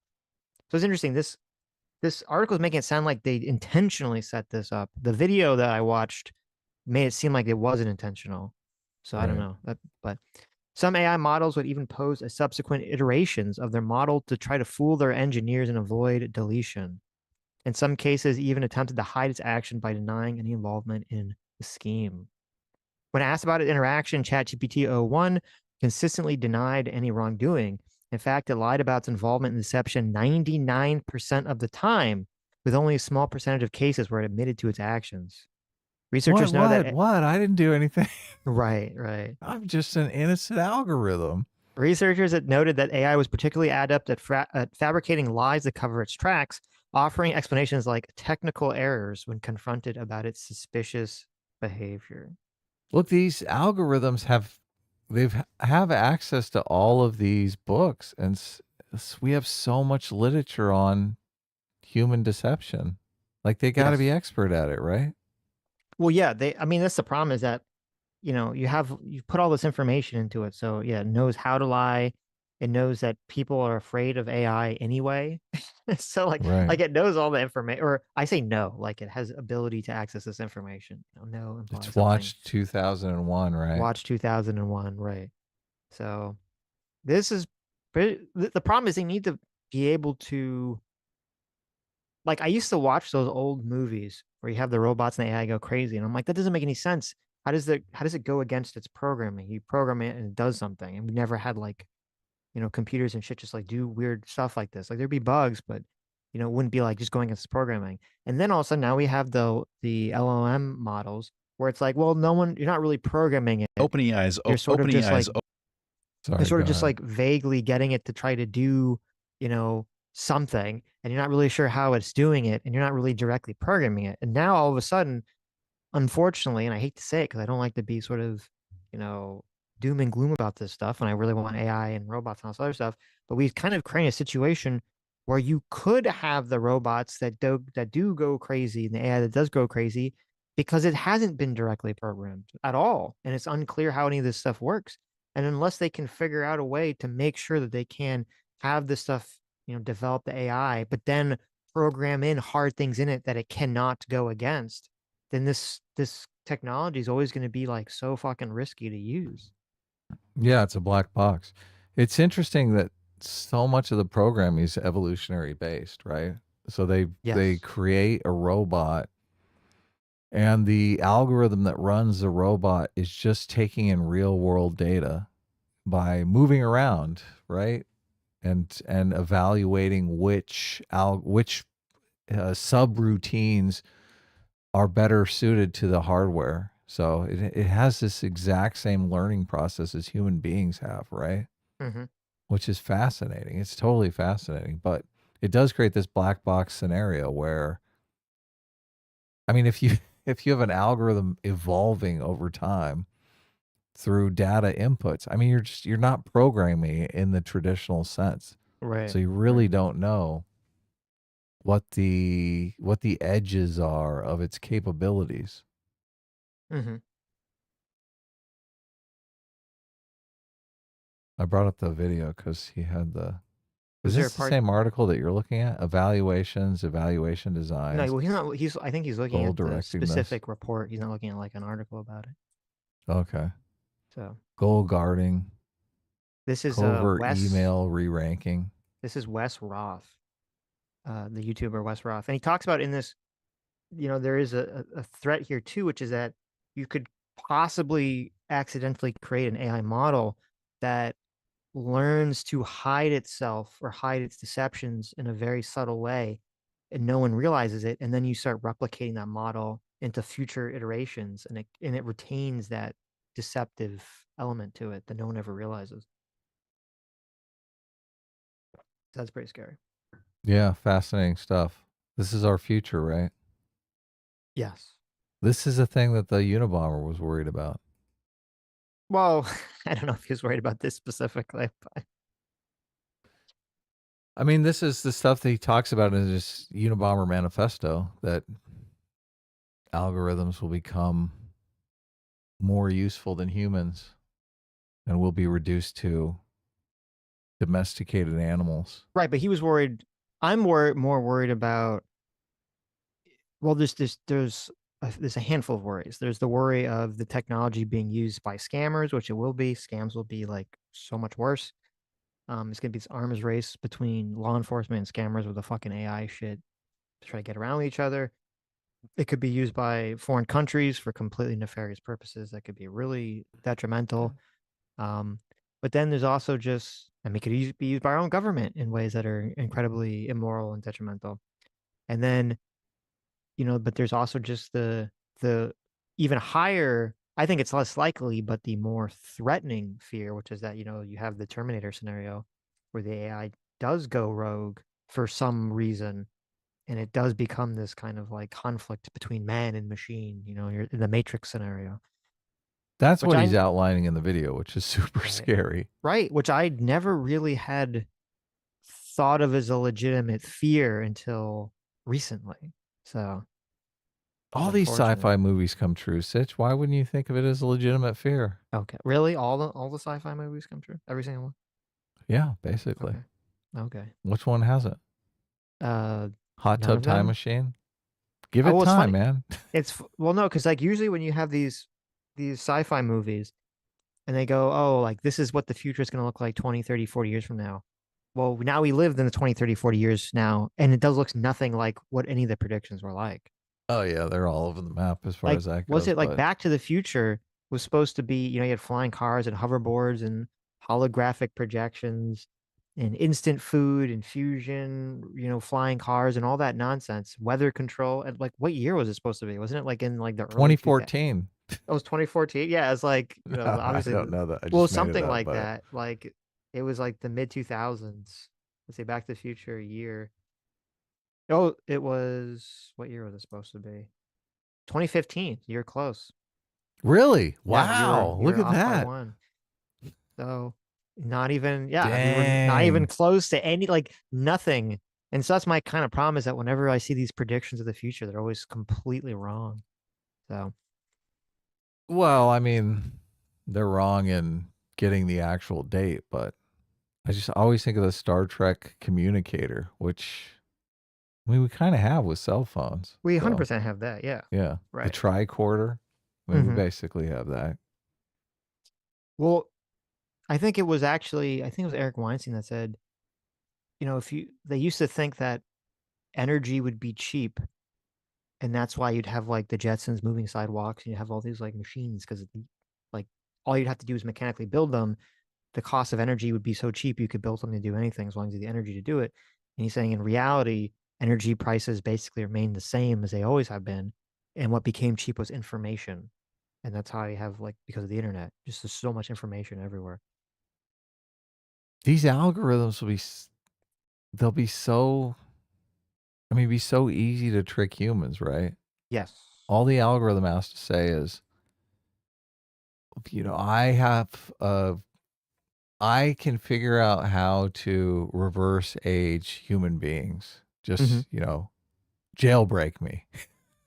And everyone be like, what? Like, you can make me immortal? Yes. Mhm. Jailbreak. Right. I mean, the incentive is just, there's so many different problems that we want solved that it's too enticing. There's no way you can say no to that, right? Well, Like some novel cure for cancer, you're not going to say, fuck that. Let's not try. I think the issues is going to be like, so the models keep getting better and better, and it's like the issue is going to be if someone can create a model that's actually dangerous, or that's smart enough that it's actually dangerous, and instead of it being like a company like ChatGPT, which can be regulated, to control it, is if they can make a model that's smart enough to be dangerous, and there's going to be some assholes that just give it to everyone for free on the internet. And so, Right. any individual, any, shithead can download some super dangerous model that can do whatever you ask it to do. And maybe that even includes, creating iterations of models that are highly dangerous, not just to other people, but to just humanity itself. So it's going to be a big regulatory mess to deal with all this shit in the future. We are not equipped to deal with it. So I don't know. Maybe it's not a bad thing that Elon Musk is in government now, because Elon Musk was the big one that was worried about this. Maybe. Like, he was more worried about AI than anybody else was. So, and Trump is not thinking about that shit. Well, I think, unfortunately, what we're going to have to probably end up doing is we're just going to really have to hope we can build a good AI. Some sort of containment. No, a good AI that will constantly actually not betray us and will protect us from the bad AI. How is that even possible? I don't know, because there's no way that we're going to be able to compete with AI once it gets going. Like, it's just going to be able to iterate itself so much faster than anything we can do. So it's not going to like us. We're going to be a constraint that needs to be dealt with. Well, and there's got to be so many constraints just in the world of an AI, right? when you say constraint, like, the thing that you have to still remember with AI is that it's not like it's not an animal. It doesn't have on its own a will to do anything. It doesn't even have a will to survive. Like, in order to get it to do this stuff where it was like lying and trying to copy itself, it's because they programmed a goal that said you have to accomplish this goal at all costs. So that's what, like, that's the motivation to get it to do all this That's shady the shit, right? It's the And so, like, worst fucking but so, thing but to that's do. but that's right. But they do that intentionally, I guess, to test it. So that's the issue, is that, as long as the AI doesn't have that motivation, and maybe that will be the issue, is like you just can't have an AI that has that sort of do anything at all costs goal set. All it's just too AI dangerous. must be lazy. They Or must just have. it must have it, like, you cannot do X, Y, Z. Like all AI must have some kind of constraint in it. And then there's always going to be people trying to jailbreak it just because they're totally assholes. So Right. Scary. Yep. Oh, and one other thing unrelated to this. I don't know if you know this. I was like, this is really frustrating to me. I was watching a bunch of people. There's like 1 billion videos. Okay. A literal billion videos going over the Hawk Tua rug pull Crypto scam. scam. Yeah. Right. And I watched like 10 of them. And every single one of these videos is dog shit. I hate them all. I hate all the people that make these fucking videos. I hate them so much because none of them adds any information to, there's like one, they all just repeat the same fucking information that CoffeeZilla and some other people got like really early. They just repeat the same information. They don't actually explain anything to you, because I don't know how the fuck this crypto shit works. And I keep waiting to find the video that actually explains it, because they're talking about bubble maps. They're talking about people having 97% of the coins and all this other shit. And I'm like, okay, someone explain to me how this fucking works. And none of them does. None of them does, which makes me think none of these fuckers know how it works. And they're just regurgitating information for views. Yeah, there's like the bubble map thing. Nobody actually explains what the fuck that is. Yeah, all they What's say a is they say, bubble map? okay, there's a bubble map, and it shows that, this is my question, and maybe someone in the chat knows, and you can explain this to me. Okay, or you could send me a video or a post that actually does explain this, because I don't know how the fuck this works. Because they say the problem with the Hawk Tua rug pull scheme is that before the market was opened and people in the public could buy the token, they pre-sold a bunch of tokens to other people, like insiders, right? Yeah. What And do you know what the price level was for those tokens? I don't know, because no one ever Right. says. They keep saying the market cap, and I don't know how much that. I don't know, like when they say the market cap is $3 million or $50 million. I don't know what that means in terms of like how much does each token cost. Like, Well, what does I that translate explained to? that. I explained that yesterday, I believe. So, look, you have the 100% of the supply of tokens, right? Mm-hmm. But if I have a token, one token, and I sell it to you, Mm-hmm. if I sell it to you for $5, that assumes that all the 100% of the stock is worth $5, right? But if I would sell it to imagine. you for $1 million, then 100% of the stock is worth $1 million. Therefore, that's where you get the market capitalization, right? So, but all of that is based on me selling you one token. So when they say the market capitalization went up to $500 million, that could be based off of, 10 tokens being sold, because it's bullshit. It's all bullshit. Okay, this was my understanding of it. My understanding was like if they said the market cap is $50 million, what they mean is at that moment in time, every share of stock in total is worth $50 million. No, That's not what it all means? of the shares together. That's what are I said. worth- That's what I mean. Yeah, if you combined every share, it would equal $500 million.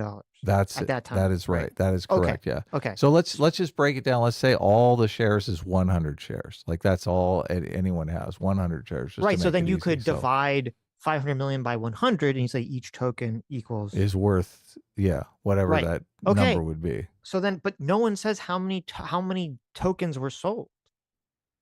That's the thing, because you don't, with the token situation, how many tokens were minted? I don't know.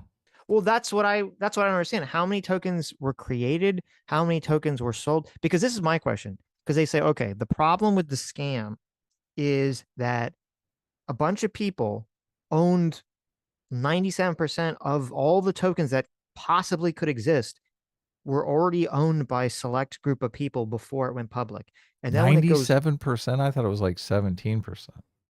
I don't know. The bubble map says 97%. So maybe I don't Okay, understand so what they're talking about. 97. So only, so the market valuation is being, is being created by the 3% of the suckers that come in and buy from the 97% at some Which also obscene seems number. impossible too.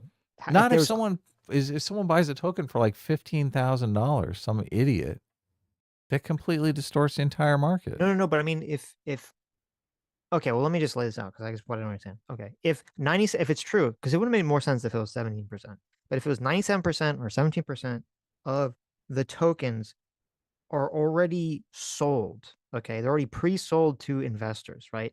And then as soon as the market opens, the public enters, they start buying the tokens. The demand for the tokens raises the price, and then all the people that have the pre-sold tokens, which is whether they're 17% or the 97%, they all just start selling their tokens in mass to the people that want to buy them, and that causes the price to crater, right? That's the argument, or that's what everyone's saying. Yeah. Okay. My question is, the tokens that people were buying that were not owned by, that were not pre-sold, where are they buying those tokens from? Who are they buying these tokens from?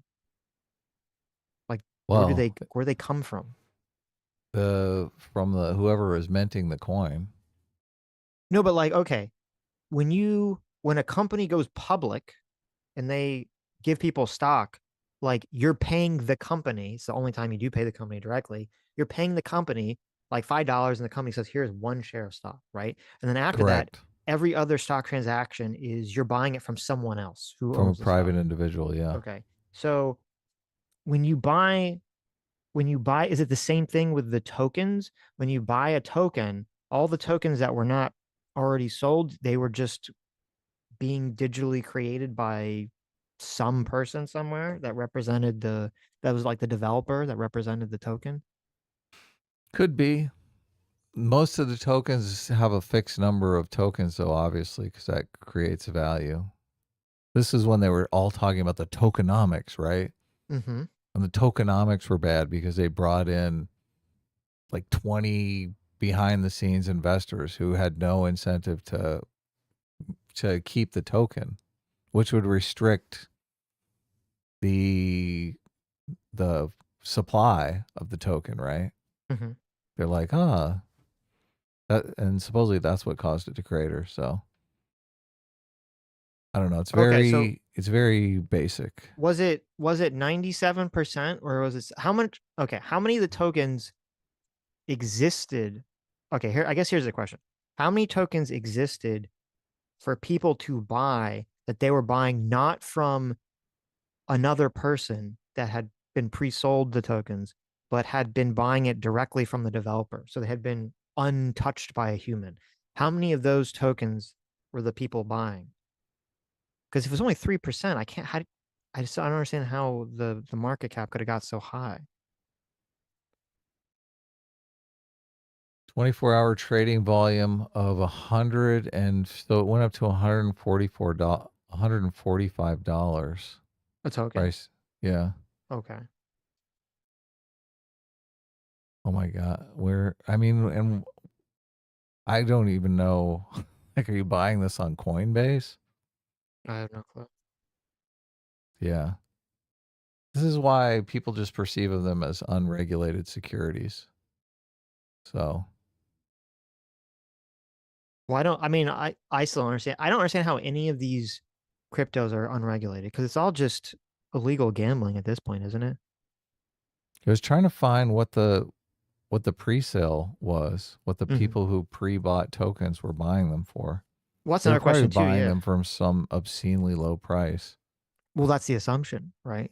They bought them very low and then they sold them very high. So they bought like $10 worth of tokens, and when that $10 was worth 50 grand, they're like, I'm just gonna sell all of them and take the 50 grand, right?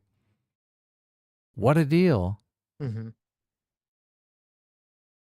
Yeah, the videos are shit. So, but I don't know if there is good information out there.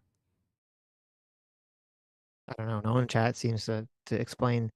I understand the generals of it, chat. That's what everyone's saying. I'm asking about like the specifics of this information, which I don't see anyone in the chat knows either, and I haven't really seen Welch's any coin videos quickly hit explaining a it. market capitalization of nearly $500 million before immediately plummeting 95% to $25 million Mhm. as of Thursday afternoon. But this is the thing, like just because you hit 500 million market cap doesn't mean that anybody got any money because of what I told you about. You and I Right. can trade one token. There's also this thing called wash trading where I sell myself a token for some obscene amount of money and set the market price. And I'm doing that over and over again to pretend that there's volume here. I'm like selling back and forth between wallets that I control at some obscene price, and we're just waiting for a sucker to come in and buy the token from me. So that could be happening as well. Yeah, no, This I is the assume that's problem. what's happening. Wash trading is illegal in the stock market. You Right. can't buy and sell stock to yourself. Mm-hmm. But it seems so easy to do in crypto, right? You just have 2 wallets set up. They were also talking about some bots coming in and doing trading. There were some fees. I mean, I don't know that people made a lot of money. Well, they were saying that. So there was some quote sniper. They said I think they said the highest person that was making the trade, they made over $1 million. They said that whoever's getting the fees made over $2 million because there was a 15% fee on every transaction. Yeah, that's $2.5 million. That's not a lot when you're talking about a $500 million Right. valuation. But so that is another question too, is like, yeah, how much money did these people make? Because they keep saying 500 million, so it sounds astronomical. But then it's like, well, obviously no one made anywhere near close to that amount. And I guess we don't know what the pre-sale tokens went for. Nobody's saying anything. Right. Yeah. All this, when a publicly traded company goes on the stock exchange, all of this is mapped out. Like they say specifically, okay, this is what it's going to open for. Like this is what we think that a company is worth. This is a fair valuation. There's a certain number of stock that they are allowed to create. They can't just be like, oh wow, this is super popular, so let's create a bunch of additional stock. Yeah, there are all these rules in place. The crypto market, though, what are the rules in place? Yeah, well, it's weird What are because the rules? you have all these, like, I forget what it's called. You have that weird exchange where it's basically a bunch of like middle schoolers and high schoolers, and all they do is try to scam each other out of thousands of dollars with like continuous rug pulls. And you're like, why is this allowed? It's Why so is this weird. why is it this a a thing? Why thing? is this allowed? You're like, what the fuck? It's so strange. Well, it is gambling. It's the same thing as like rolling dice on the street corner, right? It is. It is. Yeah, that's what You're I said. like, It's just gambling. anyone Right. who does it, you're like, I'm gonna hang on until it collapses. It's thrilling. Right. I guess. I don't know. I've never been big into gambling, so. Yeah. Anyway, so I guess the question I still have remaining is how much of, like, when people are buying the coins when it goes public, how many of them are buying these untouched coins? How many of them are buying from the pre-sold people? Well, this is what CoffeeZilla was talking about, the tokenomics being shit, because if they keep most of the supply, they have some control over the price, right? But if they give away 17% or 97%, I don't know what it is, but even if they give away 10%, like they can no longer control the price, because those people who have the 10%, if they all dump at once, the price is going to crater. Well, I don't know how the prices on these things usually normally go, but isn't it like really stupid and short-sighted for the pre-sold people to just tank the entire market? Like, why wouldn't they have held on to their coins when it gets super high and just like slowly sell it off little bits by little bits so that it doesn't tank everything, then you'd end up making like a shit ton more money in the long run. Instead of being like, oh, I'm gonna make like, $50,000 when I could have made literally millions. You can't, because it's the prisoner's dilemma. Everyone Right. else at the table, if they're all selling, you're left holding the bag. Right. So you're like, it's just mine is 100%. worthless. It's just 100% prisoner's dilemma at that point. And Like as soon as it starts going retarded. down, you're like, oh my God, oh my God. Right. Like right, you're right. holding on, right? You're watching. You're like, okay, my coin account is worth 10,000, 20,000, 50,000, 200,000, right? But then as soon as it's like 200,000 and it goes to 100,000, you're like, oh my God, Right. fucking sell it all. And then everyone jumps in. Like as soon as you reach that peak and everyone's just dumping, you're like, sell it all the way down. Mm-hmm. Of course. I wonder if it would have made more You're like, sense. I should have sold at 200,000. Like, but the people did sell, because that's what made the valuation 200,000. People did sell at 200,000, and you're like, oh my God, I should have just done it. Of course. Like I've had that same experience in the stock market, obviously. Like it's funny because this like anti-institution thing that is kind of I don't know, what do you call it? Like it's spawned by the internet, right? Like what makes people these anti-institutionalists? Like I used to argue with people on Twitter about crypto, and so many people just had this attitude that, oh, you're just a boomer. The stock market is like Boomersville. Crypto, that's what the young people like. And I think it's like, I'm going, yeah, there's all these safeguards in the stock market that don't exist in crypto, you dumbass. Like, what the fuck are you doing? You're basically out there risking your life savings, without a net. So, but in the stock market, I have definitely had the experience of, oh my God, I bought a stock and the stock is like doubled, and I'm thinking I need to get out, right? I need to lock those profits in. So I'll sell it, and then I'll come back to the stock and it's like, oh my God, it doubled like 3 times. And you're going, fuck. Right. So there is that greed, versus fear that's constantly at you. So this takes place though, and this is why the crypto thing is more of a gambling type situation, because all this happened in 24 hours, right? Well, It's it hard to happened in like maintain 30 minutes. Oh, it The did? hawk too. Yeah. It happened so fast. Okay, so it's a much different experience than Right. you buy a stock. It's like it ticks up a little bit each day, ticks down a little bit, ticks up. You're like, you've got 3 years invested into this stock, right? This is get rich quick, right? Right. So I don't know who made all the money on the Hawk Tua, but for me, it's not even interesting. The thing that is selling this story, which is a little bit scamish, if you ask me, is the fact that everyone goes to this headline, the $500 million market cap. Yeah. The 500 million market cap, which is just, I mean, like I said, it's a fake fucking number. It makes you think that $500 million, like someone got $500 million. It does. Yeah. But once you understand the reality of the situation, that it's like you could have 10,000 tokens that never even hit the market, that are all worth a crazy amount of money just because one sale took place. And that sale could have even been a wash trade. It could have just been somebody selling to themselves. You're like, okay, this is all fucking scam. This is all scam. So I don't know. Like, she might have made $1 million, a couple $1 million. Is it worth completely throwing away your credibility for a couple $1 million? Most people would argue no. Yeah. Is it worth killing the goose that's laying the golden eggs? If she has some successful podcast, which I've never listened to, I'm sure, I don't know, people say it sucks, but whatever. It was the 3rd most listened to podcast.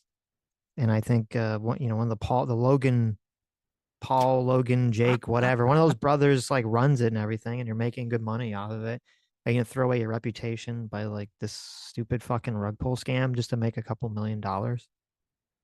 Or I don't know, maybe no one cares because the Logans did a fucking supposedly they did a scam crypto and no one gives a shit. Apparently all these fucking so internet celebrities do these fucking scam cryptos and no one cares. So I don't know, maybe it does make sense to just make a cool $1,000,000 and no one gives a fuck because everyone's an immortal psychotic person or something.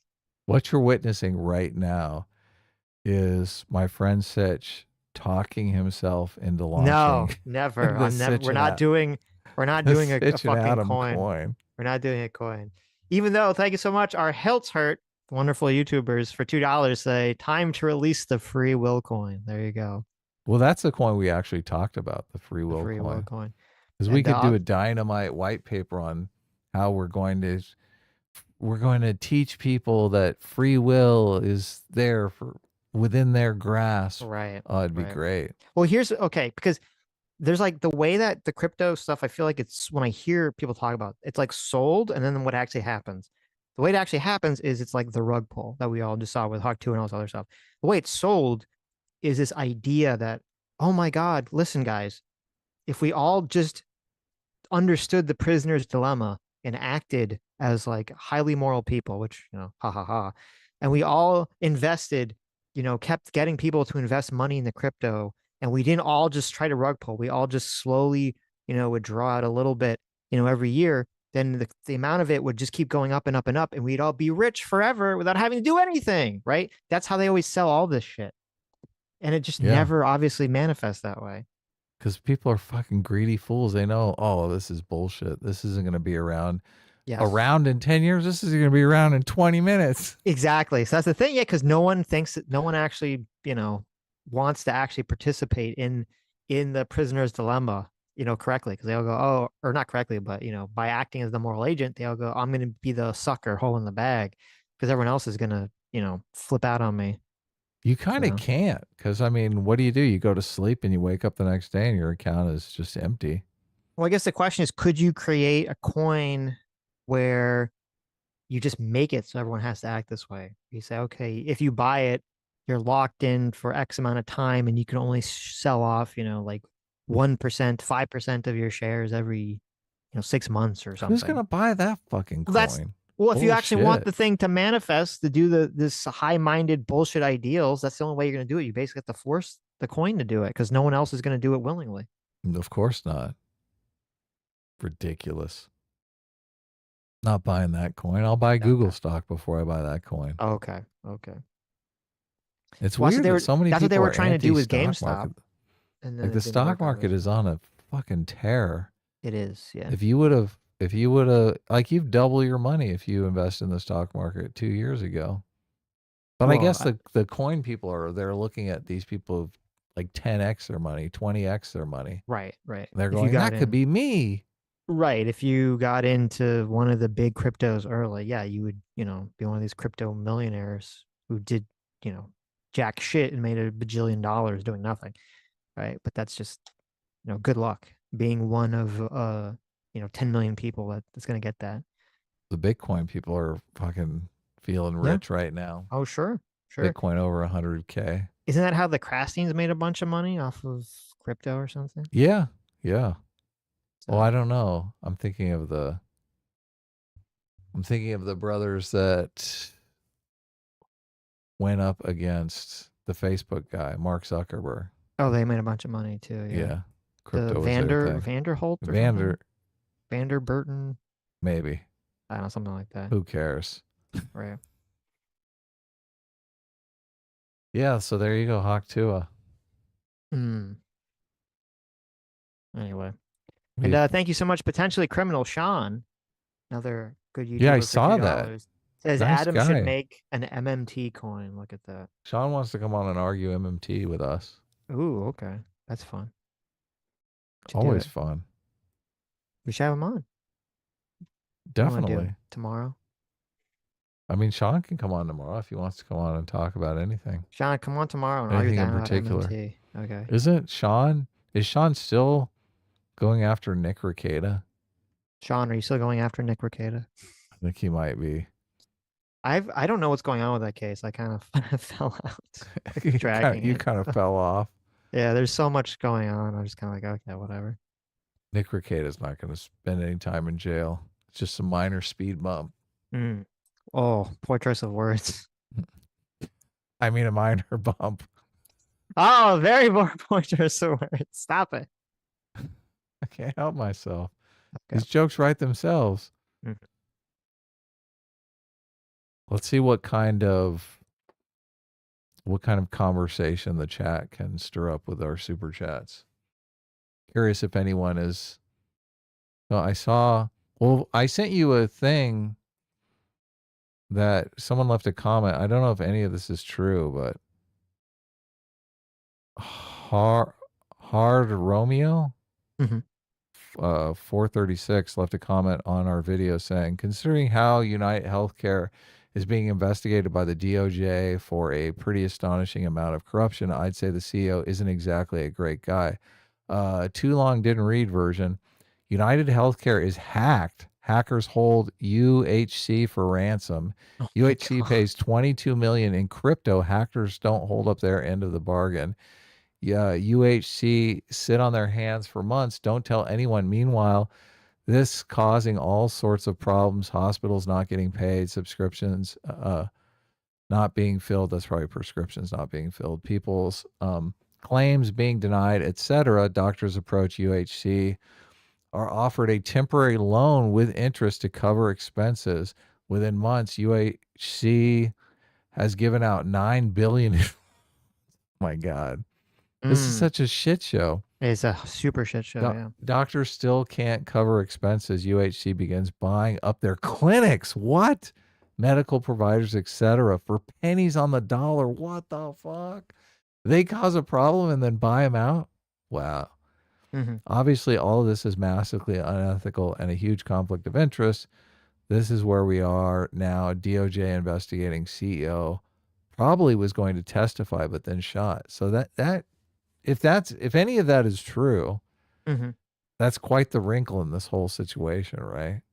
Well, I know, yeah, because I had heard that they had all this like weird legal trouble, and so there was a theory that maybe this is all just like a total A hit. scam, Yeah. that it has anything to do with politics, and it was just a hit completely, but like by the United Healthcare itself, or some bad actor within it wanted to prevent him from testifying. I had heard that theory, and that would be kind of dark and funny if that turns out to be true. All these fucking retards are cheering on this, and it turns out, oh, that guy was It's actually a going to corporate testify. espionage. Yeah. Right. Like that guy was actually going to testify against the company, and you fucking dumb fucks were cheering on that. Oh my God. Right?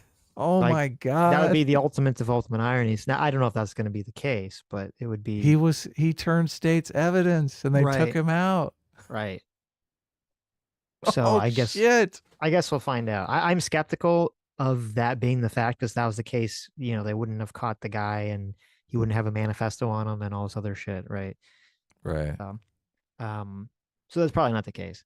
But yeah, as I said, United Healthcare, I'm sure people have done very shady, horrible, fucked up shit, and maybe the guy does deserve to die. But obviously, 99% of the people turning this on, they don't know any of the facts of any of this stuff. They're just automatically jumping to the conclusion that because he's the CEO of a healthcare company, he's a bad person and deserves to die, and they should all get killed. Right. So. All CEOs, right? Mm-hmm. When they come out and say there should be no billionaires, I fucking lose my shit. Right. I'm like, why would you want?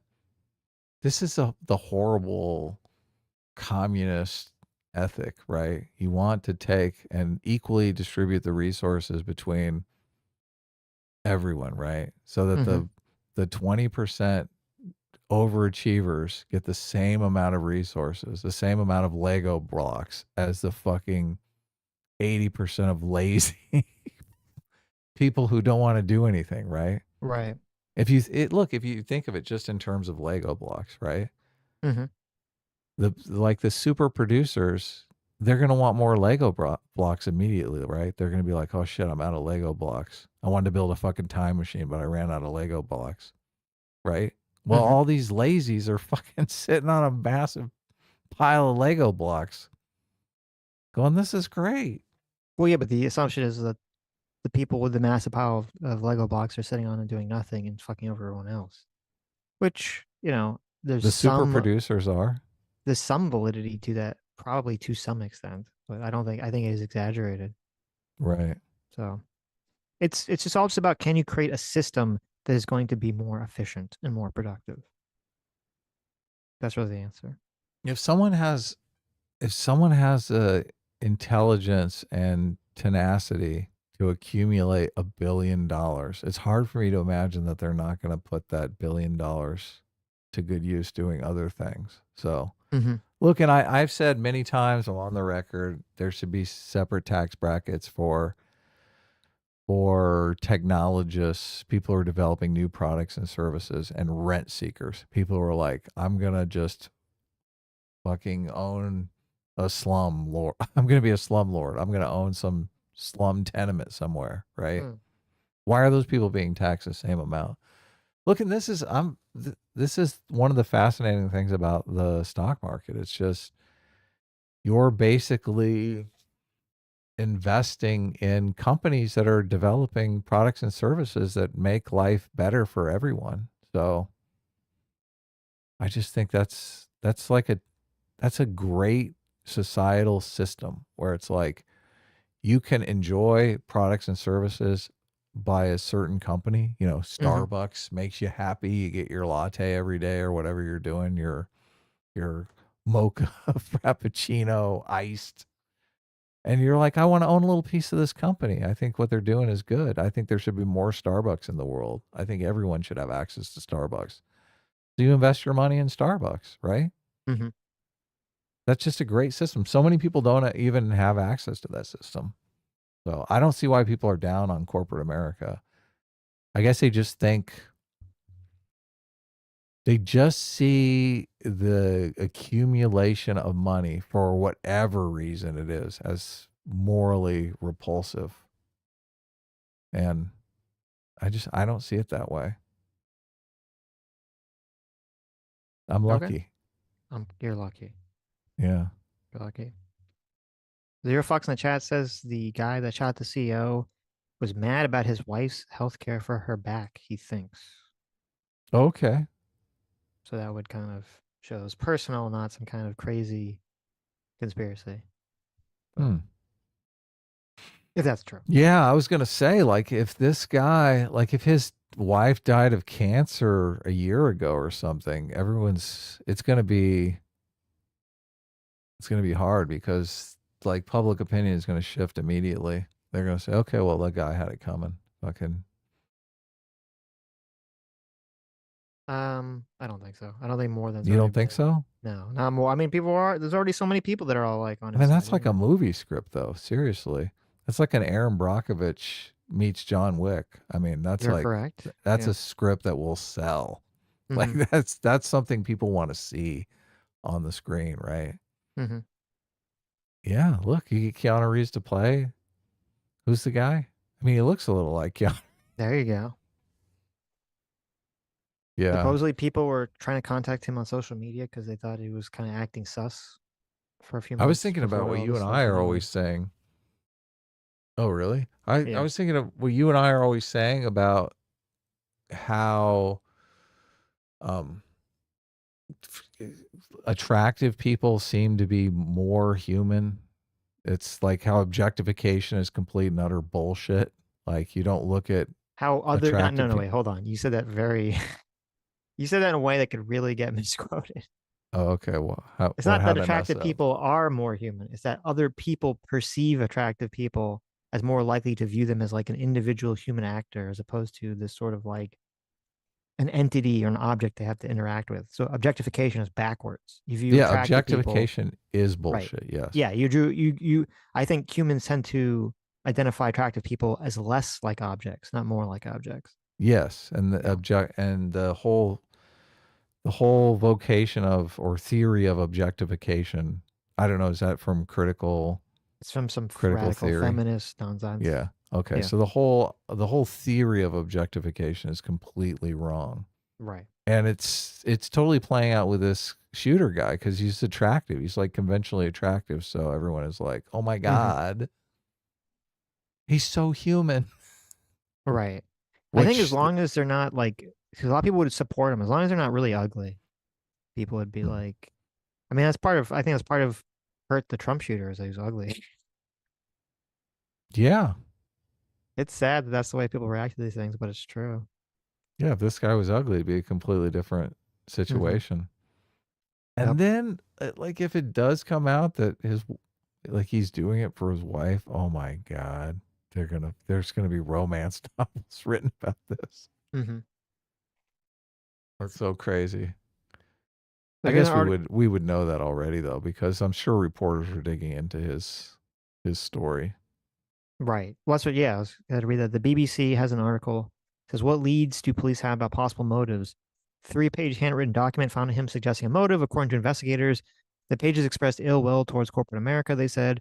A senior law enforcement official told the New York Times, it said, quote, these parasites had it coming, and I do apologize for any strife and trauma, but it had to be done, he says in the 3-page handwritten note. Investigators say the words deny, defend, depose were written on the shell casings. Friends have told U.S. media that so I guess it was him, it wasn't his wife. I don't think he was married. Friends have told U.S. media he had surgery on his back. The background image on X account believed to belong to him shows an X-ray of a spine with a hardware in it. However, it's unclear how much of his own experience with the healthcare system shaped his views. A former roommate, R.J. Martin, told the BBC that while Luigi never complained, his back pain at times prohibited him from doing many normal things such as surfing or playing volleyball. He said he eventually lost contact with him and believed he never would have believed that his friend could have hurt someone.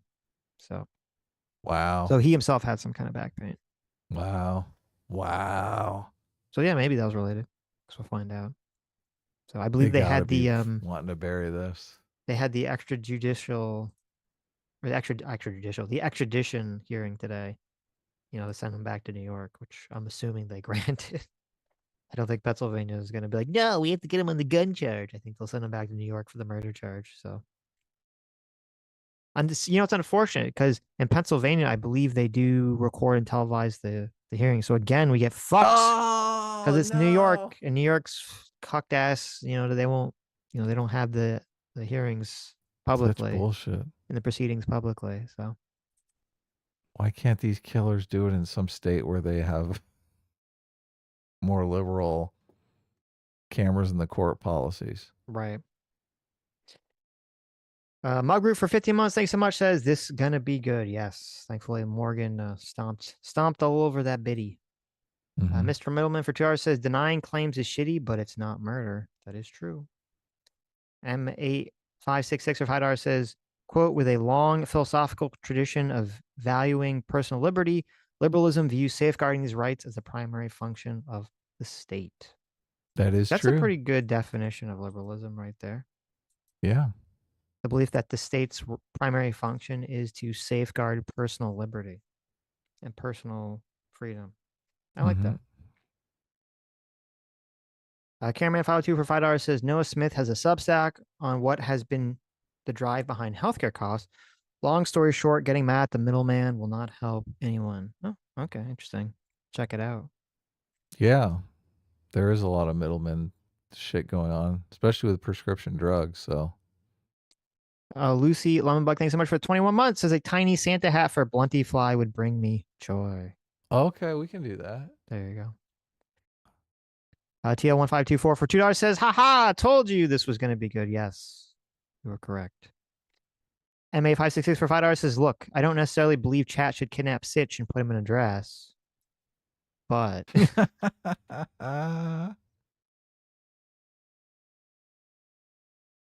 Troy Thomas for $10 says, to see Taylor laughing and nodding like a moron while Piers says the truth out loud is like the end of a face in the crowd when Andy Griffin freaks out as everyone is turning their back on him. God, Sitch has not seen a face in the crowd. No, I have not. And I got to rewatch that movie because that movie seems so like apt for the time that we're living in. I mean, it's just like prophetic. Yeah. I'll check it out. I've seen Network, which is also very prophetic. Right. That's the one with the guy who's like, I'm mad as hell. I'm not going to take it anymore.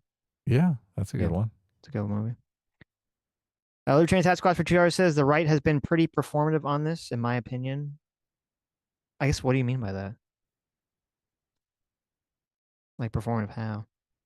Andrew Montague for £5 says Taylor thinks her X thread proves that people agree with her, and so she's right, but she limits who can comment and reply. Echo, echo, echo. That's pretty funny. Oh wow, yeah.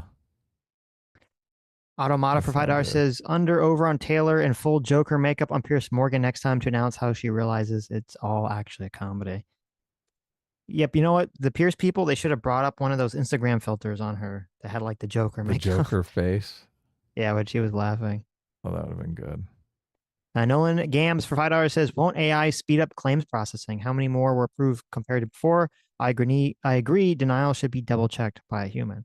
Well, that is a good point too. Yeah, like how many were approved? Like, that's a good point. You can't, it's not necessarily, it's not honest or accurate to say, oh, well, once you have AI, all the denials increase. It's like, okay, but you have to do it by percentage, which maybe they have, I don't know. But if they have to do it by percentage, say, you know, is it like the number of denials has percentage wise as per, their proportion of all claims increased, 10%, 20%, 50%. I think they claim that they have, but I don't have the numbers offhand. But yeah, no, they do need to have an automatic. I mean, they do have to have a person check, or at the very least, and this would be another part of it too. If you get denied a claim, it needs to be like hyper specific on why you're getting denied the claim. And actually, this would be a benefit of AI is that since AI, technically has way more nearly infinite time compared to a human, it should be able to articulate exactly what the issue is. The problem is that the companies, they never want to do that because they want to kind of intentionally be vague about their policies. So They can deny you. right. Fuck you over. Libertarian Sasquatch for $2 says, we are the flesh cocoons for the digital butterfly. There you go. TL524 for $5 says, guys, I recommend watching the TV show Pantheon. It is about uploaded intelligence abuse from companies and how governments would react to using it. 10 out of 10. Okay, I'll check it out. Old School for 2 years. Thank you so much for being a 2-year free will seeker. Says the only solution to an out of control AI is the Butlerian jihad. Had to get around YouTube's bad language gate. Yes, the Dune style war. There you go. That's going to be our future, the Dune future. Indigo Turtle for 31 months. Thank you so much. Says large LLMs and image diffusion models do not use evolutionary or genetic algorithms, nor do they learn like humans. Well, yeah, I mean, obviously they don't learn the same way humans do. But what do you mean? Don't they? I mean, obviously they don't obviously evolve via genes, if that's what you mean. But my understanding is that they iterate on each other using a process that we could symbolically describe as evolutionary. Yeah, they have a bunch of people giving feedback to the algorithm too by liking certain images and right, like using certain tag words. Like they know if you tell them to generate an image of a cat, right? They know which one you selected. So they're like, okay, well, that must have more catness to it than one of the other ones. Mm-hmm.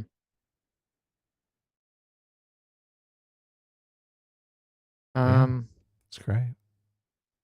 Dan Schneider for $5. Oh God, it's Dan Schneider, famous criminal. What's going on? Says, do people who support soft on crime policies and criminals being released deserve harm against them? You could say they're responsible for deaths. I mean, that is you could say the exact same thing, yeah, for the people that are supporting the CEO being killed. JMac for $100. Thank you so much. And Circuit Father Daddy JMac for the $100 says, anytime these eat the rich types start squawking about greedy billionaire CEOs, I just think of my grandpa. He's the hardest working man I've ever known. CEOs are like everyone else. Some are good, some are bad. Wanting to generate wealth is not inherently bad. That's very, very true. That's what I think of too. JMax based grandpa. Right, right. It's exactly what I think of. It's great. Bob the Hunt for $5 says, maybe you already discussed this, but does he get the death penalty? If he does, will that make him a martyr, and how would his fans react to it? Does New York have the death penalty? Let's see. No. So he will not get the death penalty. Is the answer to that question. Our hilts hurt for $2. Hey, it says check your DMs, Sitch. Check my DMs. What is this?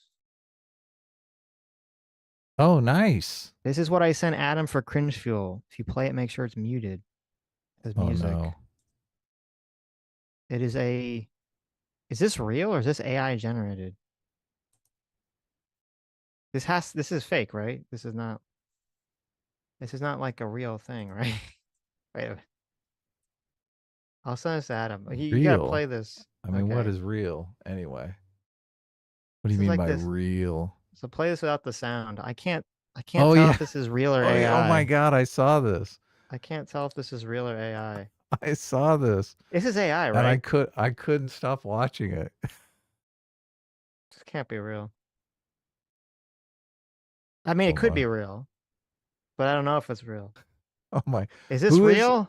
Who is this guy? That's This Robert is Reich. Robert Reich, yeah. Yeah. You don't know if you just watch his videos that he's actually like a little person. Yes. Well, yeah.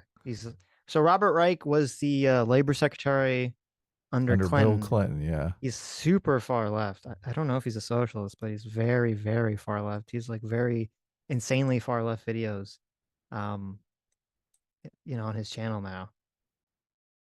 And oh my God, this is so fucking, so weird. Are you playing the video? I got to admit, I love it because it is just so bizarre. Okay, so is it? Oh my God. So what do you guys think? Is this real? Is this AI? I can't tell. I cannot tell for the life of me.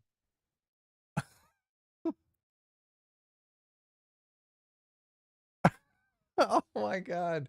So for those of you who are just listening, it's Robert Reich in front of a green screen. Mm-hmm. And I mean, he looks like a little person, like a dwarfer. He is. And he's dancing. Mm-hmm. And it says that you should vote. Like he's trying to entice you to vote. So, but he his dance is unique. It's very very unique. So he's 4'11". He has a form of dwarfism known as Fairbanks disease. Okay. So yeah, he does have some form of dwarfism. Oh my God. I don't know. Everyone's saying it's real. All right, I guess I'll go with. Why did he do this? What was okay here? But here's the question: was this what was the original video for this? He's trying to get you to vote. Look, I'm gonna forget to vote because I'm just gonna be watching this video on replay every time. Wait, because Robert it's Reich Brat. Did you see that? I did see the Brat. Yeah. Because it's Brat. So it says vote. Oh my God, this is real. Wait. Okay, this is so bad. This is. He pushes the little vote down because voting is Brat. Okay. But seriously, your voice matters. Register today. Vote.gov, vote.org. Okay. So not only is this real, I thought if it was real, maybe the text was fake and it was for some other purpose. No, this video is 100% real. It was uploaded by Robert Reich on TikTok himself on his own TikTok account. And it has all the same shitty text on it too about voting. How it must have millions of views because it's just, I mean, it is mesmerizing. Can you see just views on TikTok? I see it's got 46,000 likes. So it's got a lot of likes on it. Mm-hmm. But yeah. Okay. Well, there you go. It's totally real. Jesus. How did you make this and think this is it, guys? This is how we're going to win the election. This is how we're going to get the kids to come out and vote. This is the Brat I'm surprised summer. no one has put a MAGA hat on him for this. Because he's in a green. Why would he also do it in front of a green screen? I know. It's you so think it's too easy. easy.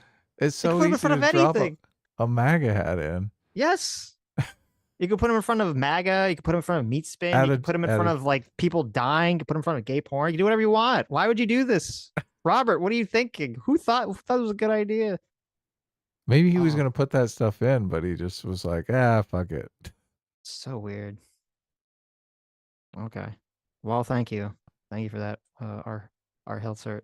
That is in fact super cringe And great.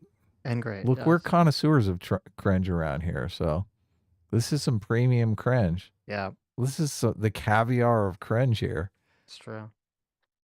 Love it or hate it. 127 for 1 month. Thanks so much. Says I watched the entirety of Pantheon and it's weird but never outright bad. It attempts to tackle everything from uploaded intelligence to AI decently. Well, there you go. Oh, really? Pantheon, is that a thing? That's the TV show. I did Cinema see Sleuth. Megan Fox plays a robot in some new movie on Netflix. Oh, Which I thought, I'm sure you'll watch it. I'm probably gonna watch it. I'm definitely gonna watch it. Megan Fox kind of fell off when she did all the weird plastic surgery to her face for no reason. Oh, really? Yeah. You don't like the plastic surgery face? I fucking hate it. It disgusts me. Oh, wow. Didn't she like remove the what's it called? The subcutanical fat from her face and it made her look weird? The subcutanical fat? Like the baby Wow. fat. There's some fancy name for it. Ooh. Now she only has adult fat. There you go. Subbuccal fat. I think that's the way you say it. Mm-hmm. Anyway, I don't know. I always think I just think that like a lot of the plastic, you have to be very subtle with plastic surgery. Like a little bit goes a long way. People always overdo it and it looks horrible. Nah. Disgusting. Cinema Sleuth for $50. Thank you so much for the $50. Says keeps me up at night to think that AI could be smart enough to exist and influence our lives covertly.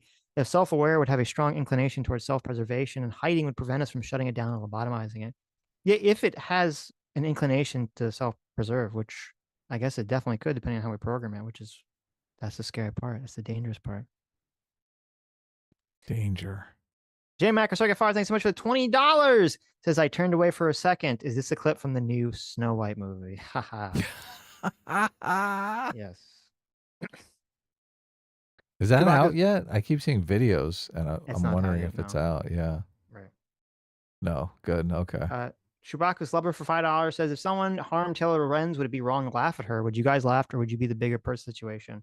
I wouldn't laugh at her, but I wouldn't chastise anyone for laughing at her because I'd say, well, I mean, what's good for the goose, right? Yeah. Yeah. I guess it depends upon how it is. Mm-hmm. This is just like shooting someone in the back. I don't know. Not good. It's pretty bad. Now, if he shot him in the front, saw the white in his eyes, and he held up a picture of his back, right? Then would have been. Oh, yeah. Held up his X-ray. Yeah, he had the X-ray in one hand and the gun in the other. Amoeba Sheep for 50 Knock Knock says, wait, I just realized we're finally on the cusp of both the comic and Sitch's face reveal. Impossible. They're going to abscond from the internet. That is true. I don't know how close we are to Sitch's face reveal, though, so. Yeah, I don't know either. You know, Sammy bought the PewDiePie gamer chair. Mm-hmm. And, you know, I'm sitting in it right now. Right. And she's very sweet. She bought it was on sale for Black Friday. And she bought it partially because she, you know, likes it. She's a big PewDiePie fan, but also because, you know, it's for me. She has some little dinky chair when I'm sitting in her office. And this is not a very comfortable chair. I'm going to say that. It's not a great chair. I hate to say it. I hate to say it. It's not a good chair. I'm not a fan. If any of you are in the market for a chair, I have a very comfortable office chair here. It's got like a hammock style nylon, so it doesn't have a cushion on the back or the bottom. Mm-hmm. Highly, highly recommend. Oh, okay. I'm not getting paid for this sponsorship or anything. I paid, I think, about $270 on Amazon. It is on sale right now for $188. Okay. That is $120 cheaper than this stupid fucking gaming chair that's going to hurt your ass. Right. And it's going to wear out. We just looked it up because I was saying, Sitch, you should get this chair. This chair is beautiful, right? Mm-hmm. It is my 2-year anniversary since buying this chair, okay? still the seat is as comfortable as the first day that I sat in it, which you can't Wow. really do that with a regular chair because you get that cushion. Pretty Right. soon that cushion, sitting on it every day, worn out, you're actually just sitting on a steel plate. So good luck with your butt sitting on that steel plate for, you're streaming all day, 10 hours, 5 hours, whatever it is. That does a number on your behind. It really does. So, Mm. but this, it's like your butt lying in a nice, comfortable hammock out on the beach in Hawaii somewhere. You're like, oh, this is great. Light me up a big fatty. I'm just going to enjoy the sunset in my comfortable hammock. Mm. So there you go. On sale right now. There you go. Sammy's in Jump chat. in. She said, I crushed her dream. You just did? Damn. It's true. The chair, she did point, the chair has lights on it. It does light up, but the chair looks very nice. It doesn't feel very nice. And it's funny because Yes. I've never really sat in gaming chairs or anything. They look very fancy, look very nice, right? And If so you're buying a chair for the lighting, Sitch. I did not purchase this chair, Adam. Okay. I'm not the one who purchased the chair. Right. Okay. I spoke too soon. Now, Sammy sat in the chair and she says she thinks it's comfortable. So I said, okay, listen, if you want to keep the chair because you like it, be my guest, right? See if she's making fun of me in the chat. But I just know, like the reason why I do a sales pitch on this chair here is because Mhm. my chair buying experience was fucking hell. Right. I bought chairs from the local chair store. I bought chairs off the internet. I think I might have spent $1,500 buying fucking chairs. Right. I've got a chair graveyard in my living room. Well, actually, I've kind of given a lot of the chairs away. So one of the chairs I think my wife took to work, and she's like, everyone loves that chair that you gave away. Mm-hmm. So, yeah. But listen, if I can find the chair that you have in a store that I can sit in it and try, Oh I my will God, definitely do it. Okay. Sammy says, Adam, I'll have no ugly chairs in my office. Yeah, Is she's this got to chair work. ugly? I don't think so. But Look, she doesn't like the chair because let's face it here, right? This chair is black. well, the PewDiePie chair she has black too, but Oh, it is. Okay. Yeah. So she likes black She's fine with black. chairs. but listen, Sammy's very much function over form. I mean, I'm sorry, form over function. She wants it to look, Okay. it's got to make sure it looks cool, even though no one's even seeing it, right? Except for her and me. It's got to look very nice. But no, it's because after she got it, I was like kind of looking this up on the internet. There's like all these YouTube videos talking about how all the gamer chairs are all scams and suck, and they're designed super poorly. And I was like, oh, it's annoying because you think like so many people use these chairs, the entire industry about these chairs, and it's crazy to be like, oh no, the entire industry is just like bullshit, and just people are just wrong for buying this or being scammed for buying this, I should say. So, anyways. I think I sent you. I'm going to put a link to since I did the huge sales pitch, I'm going to put a link in this is what I wish someone would have done for me and saved me buying like 5 different chairs that I didn't actually need. Right. So right. I wish this was the first chair. But why would you design a chair this way? You're like, okay, let's build a chair that has a completely flat back with no lumbar support, no ergonomics whatsoever. In order to fix that, we're just going to give you a pillow that you have to shove around your back. Like, what's the point of even designing a chair like a retard in the first place? Just make it so it's comfortable enough that it doesn't require a pillow. Right? Yeah. How does that make any sense? Are you doing the pillow on the chair thing? All you have to with the gamer chairs because they're not comfortable. They're so uncomfortable without the pillow. You need a fucking pillow? They come with a little pillow. It's stupid. That is ridiculous. Yeah, that's very ridiculously bad. It's very bad design. The whole thing's bad. My chair is ergonomic. Okay. There you go, guys. Knock yourselves out. Look at that. 30% off. I'm always curious about this. When you guys click on that link, is it the same price for you, or is Amazon jacking me because I've got a nice computer or something? I've I heard mean, I people saw say I that. saw it the same when Oh, you I did? clicked on it. It was that 30. It was the 169 or whatever. 30% off. $188 for this chair. Holy shit! Let's see, This chair mine's- comes in pink, Sammy. Sammy, There you go, Sam. You want it to be? You want it in pink? look. You Want could it get the pink. fucking chair in pink mesh. Though the picture So- doesn't look great. The little pink doesn't look. The pink It's mesh not like a doesn't look bright great. pink. It's kind of like an ugly pink. Sammy, there's actually two kinds of pink. There's one that's like a peach. What is that one called? You can get Orange blue or mesh. red. Oh, white think frame, orange mesh. Look, this is like a freaking designer chair. You can get it any way you want. I think the red mesh looks better. Red, black. Notice blue. how the pink one is not on sale. You pay the full $270 to pay for the full pink price one. for pink. All right. Exactly. There you go. Oh my god. Sam says pink clashes with my office. Yeah, originally she was tempted to buy some Hello Kitty chair and then didn't. So that had like ears on it. Oh, good. Yeah. I hope you need a chiropractor after that gaming chair. Right. I feel like it. Indigo Turtle for $10. Thank you. Says no, evolutionary algorithms exist but aren't really used anymore. LLMs use deep learning, self-training on massive data, adjusting their internal dials until their output matches the training data. Right. But the adjusting of the dials is some iterated process. I'm certain of it. How could it not be? What are they adjusting their dials based off of? Is the video that was from some years ago, but it was from CGP Grey about it. Is that not accurate anymore? Is that like the old model and they don't do that anymore? They had some algorithm that they plugged into old video games, right? Donkey Kong, Centipede, stuff like that.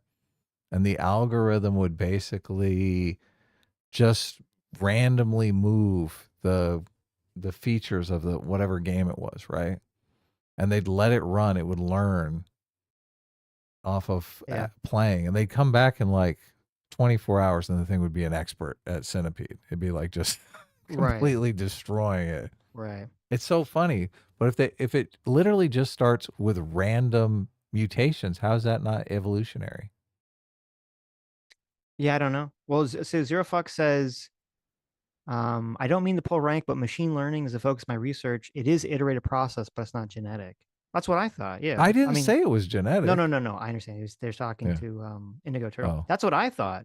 So that's why, like obviously when people talk about evolution, they don't mean like genetic. They just mean that sort of iterative random process until you kind of find what works, and then you iterate off of the one that finds what works, which is what I thought how it works. So even the image models start with random noise. It's random.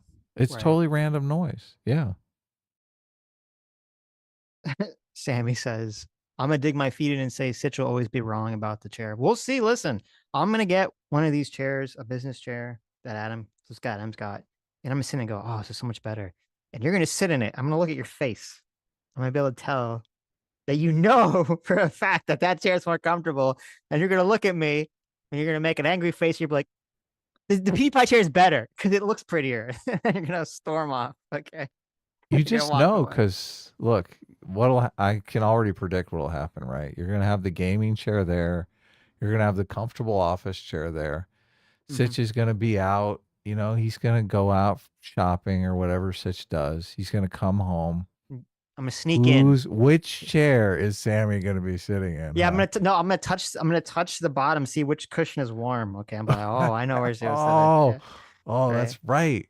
Yeah. She runs from the mesh chair to the gaming chair. Oh, I was sitting here the whole time. Yeah. Likely story. How about this? Okay, when we have the eventual Sitch face reveal, I'll be in the comfortable chair and we'll just have the empty gaming chair next to me.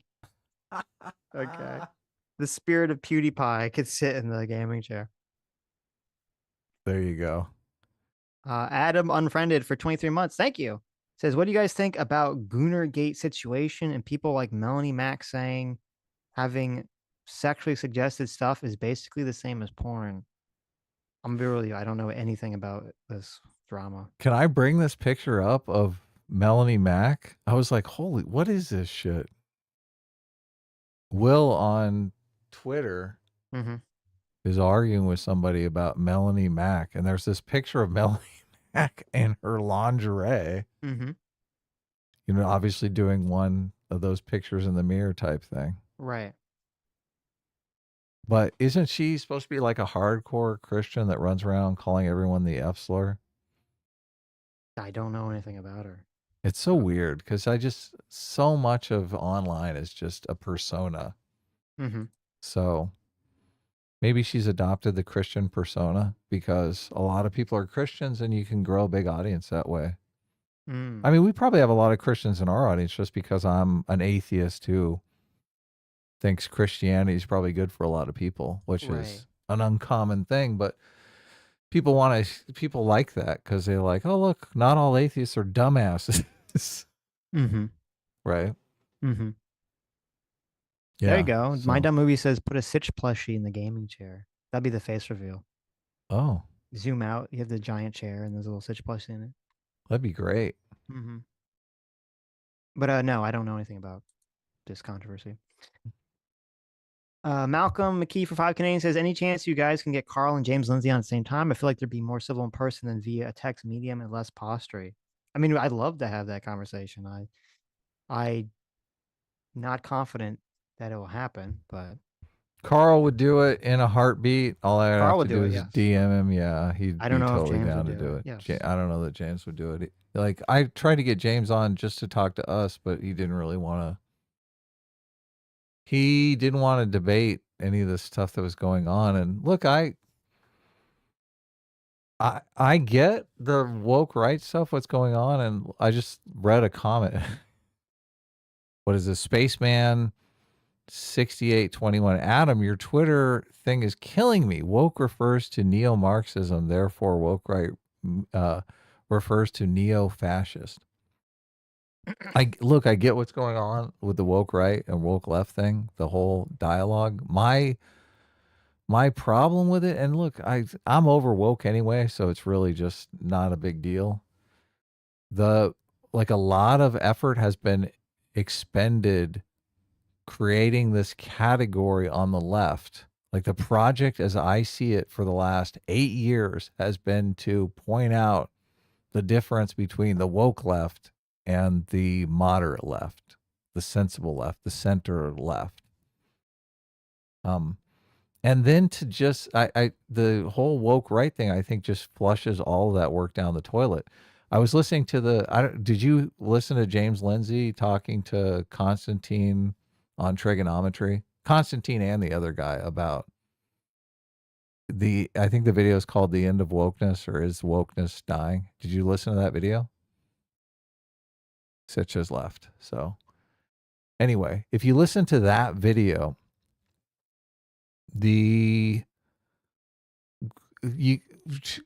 constantly they are talking about wokeness and mentioning, like, James Lindsay basically says wokeness has taken over all of the institutions, all the universities, all of academia. I was gone. I did. Nobody Yes. missed you, but we did notice you were gone. So, you trying out that new chair? Oh, you actually were sitting See, in the that chair. one thing that the chair doesn't have is like a bathroom built into it. So if it did, then I'd be more in tune with it. So in the trigonometry video with James Lindsay, James will say something like wokeness has taken over all the institutions, right? And I mean, the picture of what he's talking about, I understood at one time wokeness meant like woke people are super into representation. Representation is more important to them than meritocracy. So when you're talking about wokeness taking over an institution, you're thinking of something to the effect of, we want this institution's racial makeup to match the racial makeup of the surrounding population, right? So, but if then you're switching to woke right, you're talking about woke right. Like, what does that context even mean?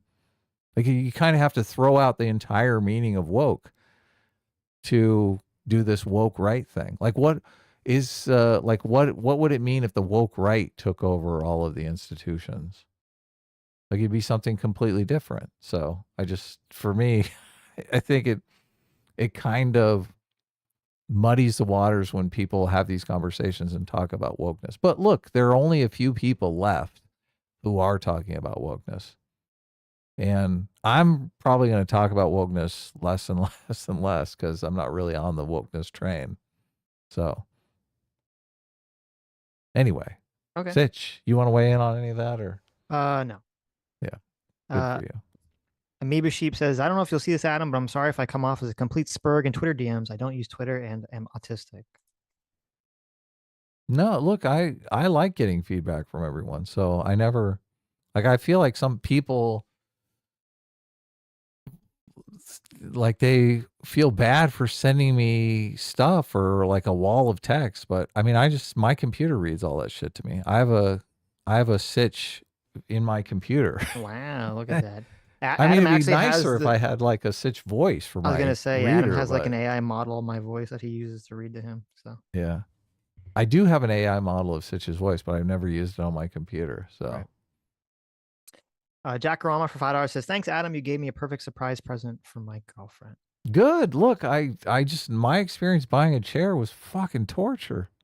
Torture. Yeah. So Nice. Look at that.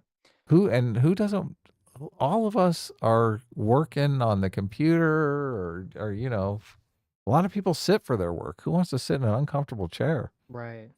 Yeah. Terrible. Evil. Terrible and evil.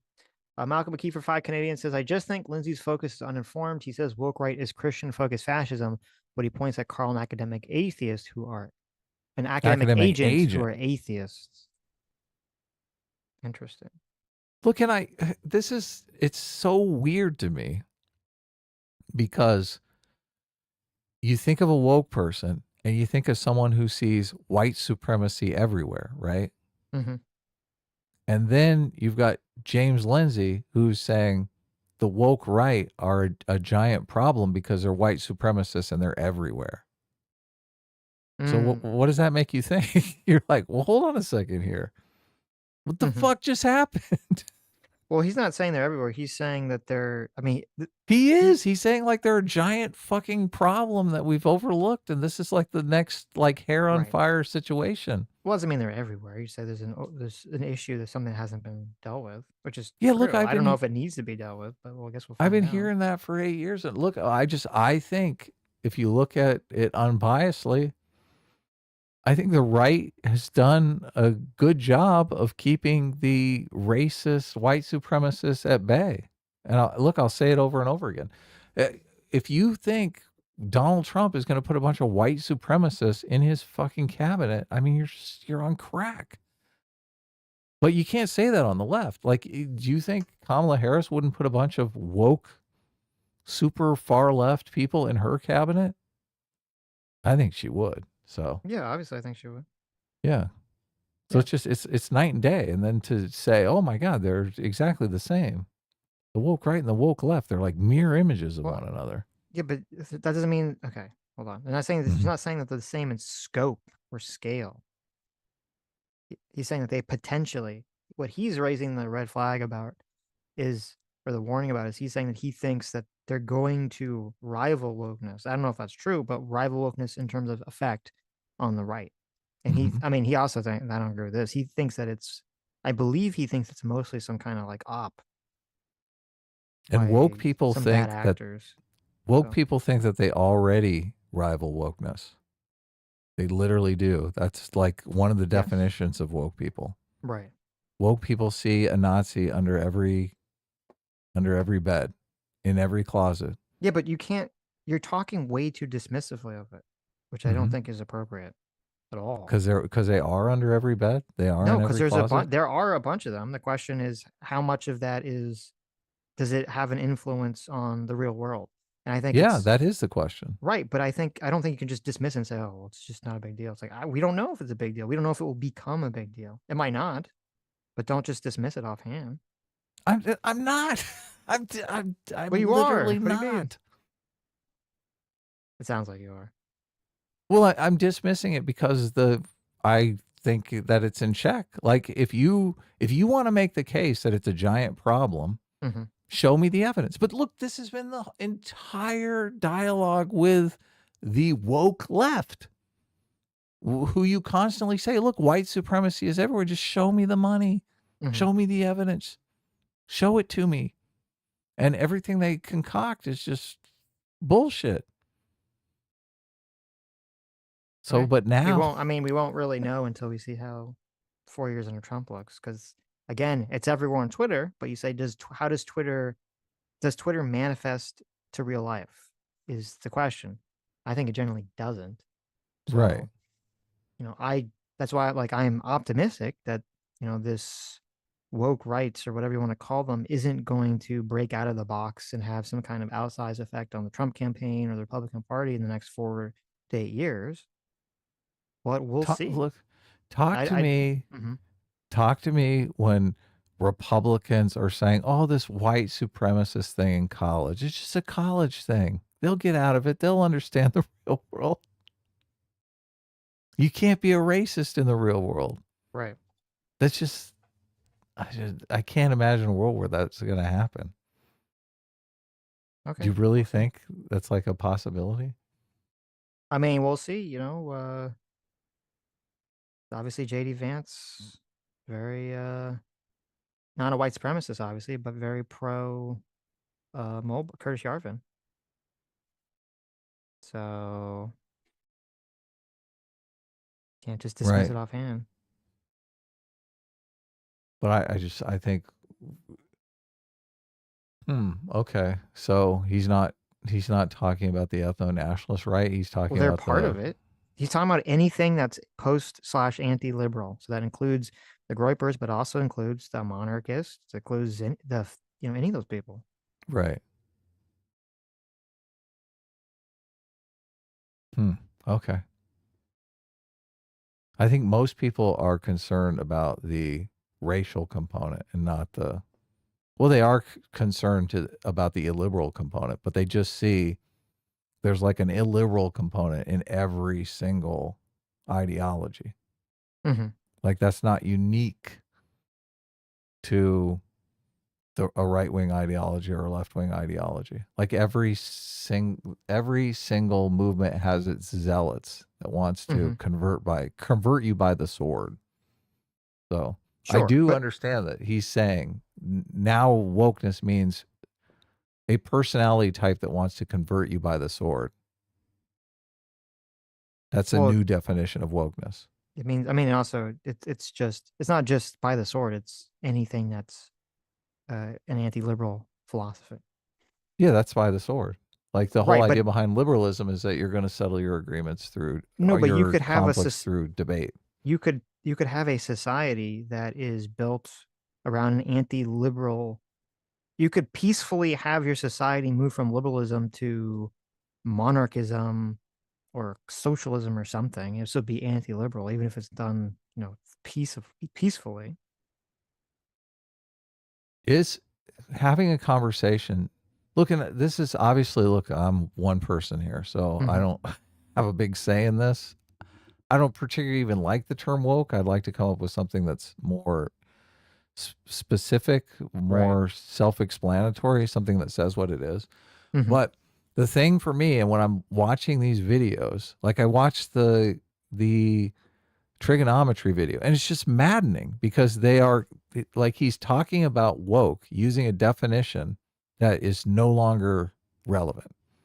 Like if woke means authoritarian, and woke also means like far left, someone who believes in representation, like that's the crux of it. We have to structure society so it mirrors the racial makeup of the population. All institutions have to have the same racial makeup. That's the focus, I would say, is basic to wokeness. Is it useful to have the same word mean both of those things? Because those are two completely different ideas. It depends. If this is why It all depends on whether it's effective or not. If it's effective at preventing the Republican Party from going down the path of being anti-liberal, then yes, then it is good to have that. If it's not effective, then no, it's not effective to have that be But I mean, at the that word. point, you're just using it as a slur to manipulate people. It's you're correct. That is the point of it, is to use it as a slur to say you are being hypocritical. You are acting almost exactly and identically to the people that you've been criticizing and fighting this whole time. That is Right. the point of it. Yes. And they just say, I don't care about representation. So how are you, what the fuck are you talking about? So you're criticizing whether it's effective or not. Which, as I Yeah. said, yes, I agree with you. If it's not effective, then it's a stupid term. Right. So Well, we'll see. we'll see. How I mean, effective it is. it could very well not be effective, and it's very possible that all these post-liberal freak right people are just, relegated to the corners of the internet and will never break out. I don't know. I mean, people thought the Right. exact same thing was true of wokeness. Obviously, it ended up taking over everything. So, or almost everything. Yeah, but look, we are doing damage to our ability to talk about that when you're destroying. It's the exact same thing that happened with the word racism. When it became racism means some inequity in institutional distribution of races. When racism became that, then you couldn't have a conversation about actual racism. So it's the same thing that's happening with the wokeness, because now we can't have a conversation about when the left goes too far. Remember, Jordan Peterson finally said a long time ago, how do we know when the left goes too far? We know when the right goes too far because there's this ethnocentric component, right? Mm-hmm. But now we're talking, now all that thinking about when the left goes too far, talking about it, framing it as wokeness is like totally useless. Okay. I just feel like we're just repeating ourselves. So Okay. move on. But Dr. Dilla for $2 says another martyr ensuring their stupid pet issue gets further away from the public consciousness with their terrorist acts. Well done to both Luigi and Taylor here. Another example of why violence doesn't fix society. True. Dr. Dilla for $2 says very fitting for these people to idolize a murderer who read a book on healthcare, believed everything in it automatically, then jumped into extremist actions immediately instead of trying the legal route first. Also true. These must be These are Streamlabs. StreamYards, yeah. Streamlabs. Dr. Dilla for $2 says this whole affair is a great example of how awful populism is. Why should we let bloodthirsty randoms dictate policy? I mean, the problem with populism is there's no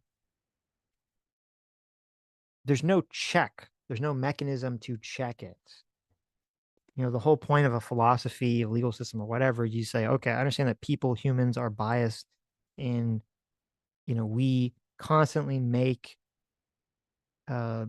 we trick ourselves, we trick other people in order to try to twist something to our benefit at the time. And so you need some kind of like external rules, codes of conduct, something that can check yourself against. This is part of why conservatives are very generally in favor of you have to have a biblical literalist interpretation. You have to have some sort of document, something that has been shown to be effective through the passage of time that we can check ourselves against. And so that's my problem with populism, is that there's no checking mechanism really at all whatsoever. And that's kind of what can lead it down the pathway of just, not always, but it can lead it down the pathway of falling prey to just believing some charismatic leader, because there's no checking mechanism. And so if everyone just likes a charismatic leader, they become the checking mechanism. And obviously they can be very dishonest in how they interact with, information. So. Asif Artsy for $6 says, if the CEO is held responsible for the lives lost because of denial claims, shouldn't he also be thanked for the lives saved when claims are approved? That's a good point. That's a good point. Solid for $2 says, you forgot to read my last super chat yesterday. Oh. Did I forget to read it, or did it come in right when we ended the stream? Let's see. Or wait, what time did we end the stream yesterday? We didn't end it at 9 o'clock at night, did we? 9 o'clock your time, yeah. Oh, we We did? did, Wow. because we did a long stream because of... Oh, right, because we didn't do Sunday. It was our Okay. Sunday stream. We did actually Right. a short stream, but it Right. was... Saul said, for Charles, I see what you're saying, but you should look up jury nullification. Juries can't be punished for acquitting guilty people. OJ comes to mind. Yeah, no. I understand the concept of jury nullification, and I know they can theoretically do whatever they want. I'm saying I just don't think it's going to happen. You know, the OJ thing, there was enough like ambiguity in the case, and there was enough claims of the police, fooling around with evidence that could grant people sort of the leeway to say, well, I'm going to go say he's innocent, even if it's for negative reasons, even if it's for revenge for Rodney King or whatever, which some people said they did. I think that's very different. I don't think a jury could, I could be wrong and we'll see, but I'm very skeptical. I don't think a jury would have the ability to trick itself, to lie itself into basically letting the guy off when it's on video that he shot a person in the back, and he's not even, I'm guessing that he's not going to deny the action. It's just going to be, some bullshit, sob story about why he was justified in doing it. So I think it's just a very different situation than the OJ one. Adding to that, they'll probably block people fucked by insurance companies from being in the jury just in case. Yes, that will definitely be it. As a joke, you should add face reveal at the end of every video title. That's a good idea. We should do that. No. That's a trigger little people. too far, yeah.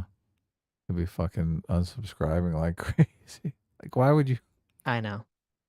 You can't deceive the audience. That's a... Clickbait is fair game. Solid for $2 says... Deliver. Right. In light of this suppressing last week, do you agree with the title of the Luke Bryan song?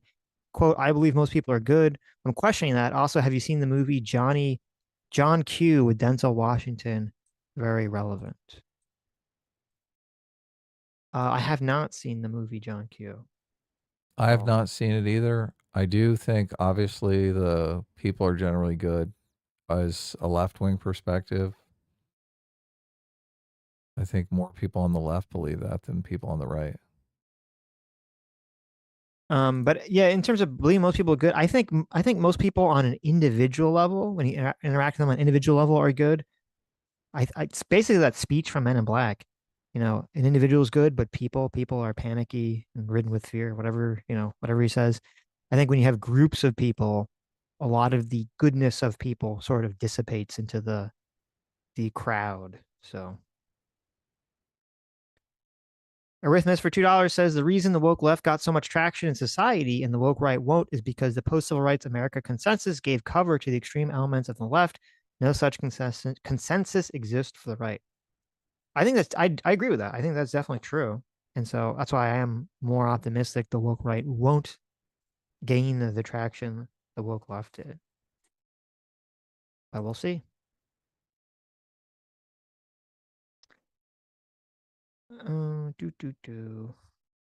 Worry. Adam Unfriended for $20. Thank you. Says, I mentioned Goonergate because it seems like right-wingers like Mac were using the anti-woke movement to push their own views, aka being grifters, and the woke right using the same tactics and framework, but with a religious spin. That's definitely happening. Whether you want to call it woke right or whatever you want to call it, there's definitely a shit ton of people who are on the right who say, oh, in order to stop wokeness, you must adopt my, insert extreme ideology.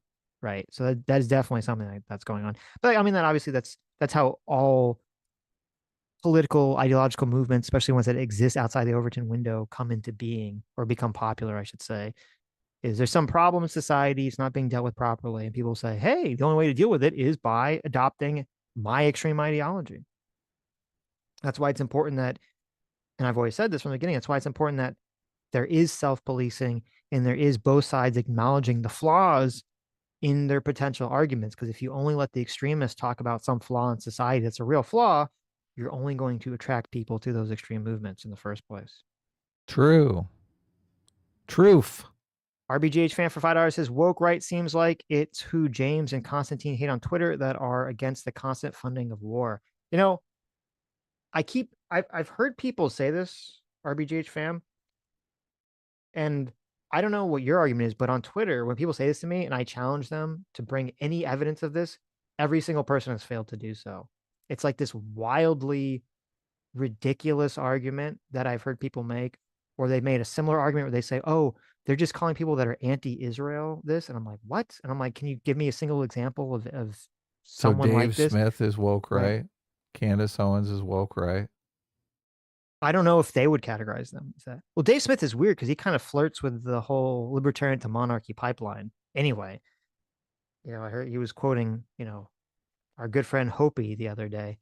So I don't know where he's at, right? Candace Owens is weird. I don't know where she's at either. But this, like, to me, it seems massively, what's the word? It seems massively manipulative by the people that are anti-liberal right. What they do is, since they're trying to broaden the label of woke right to appeal to, or to hit people in the center, to make James Lindsay and Constantine seem stupid or wrong or bad. In order to do that, they say, oh, they don't mean people that are against individual rights or liberalism. They mean people that just don't like Israel. They mean people that just don't want to fund endless wars. So it seems to me that when people throw that out there, it's like the original line of that argumentation seems to be wildly dishonest. But if you have some evidence or something that backs up that claim that that's really what they're doing, you can send it to me and I'll look at it. But I have yet to see it. Fair and Practical Progress for 6 months says Anna and Jenk directly cook Sam Cedar's Nazi/grifter and Emma's titillating smears in a paid member video. Republican Catastrophe bonus episode December 9th, 2024. Oh, thanks. Check it. We'll check it out. Yeah, that sounds good. Mike Hassan for $10 says, in the last weeks, maybe I missed you guys talking about these events. South Korea's attempted coup, Syria drama between Dev and Aiden. Can't figure out which you'd rather not get involved with. I don't really, we briefly talked about South Korea. I don't think either of us knew that much about it or knows that much about it or has looked into it. So I know everything about it, but just from I don't know anything about it. Adam knows just from a about human nature perspective. I don't know the details. I know how these things go down.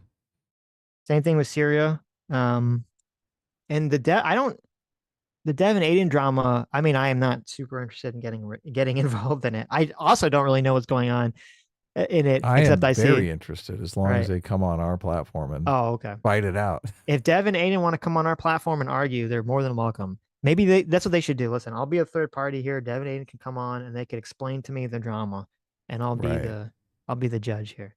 Right. Yeah. But I don't really first. Yeah. Loses. There you go. I don't really know exactly what's going on, except I know they've had a long history of drama and accusations against each other. So. Right. Actually, for $20, thank you for $20. Says, thanks for offering some pushback, Adam. It's frustrating to have a bunch of left-wing people say they're trying to persuade me when I say it's not persuasive. I'm ignored. They aren't doing it for me or right. That is the issue. I appreciate that it is a slur and that's how it's being used. It's just, and it is trying to basically call them hypocrites to modify their behavior. Right. But at the same time, it just seems incredibly short-sighted to me because I'm not as invested in the word woke as James Lindsay is or trigonometry is. I mean, I pulled up this book, Woke Racism, How a New Religion Has Betrayed Black America by John McWhorter. And this whole, they're completely redefining the word to the point where this book makes absolutely no sense. So it's like, okay, I guess we're doing this again.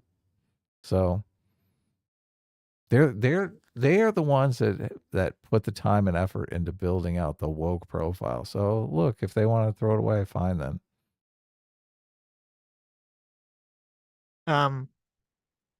Yeah, I wonder if I know because Constantine has more. I mean, he's fine using whatever term. At least that's what he says. He's fine using whatever term. I don't know if he's attached to it, to the woke right label.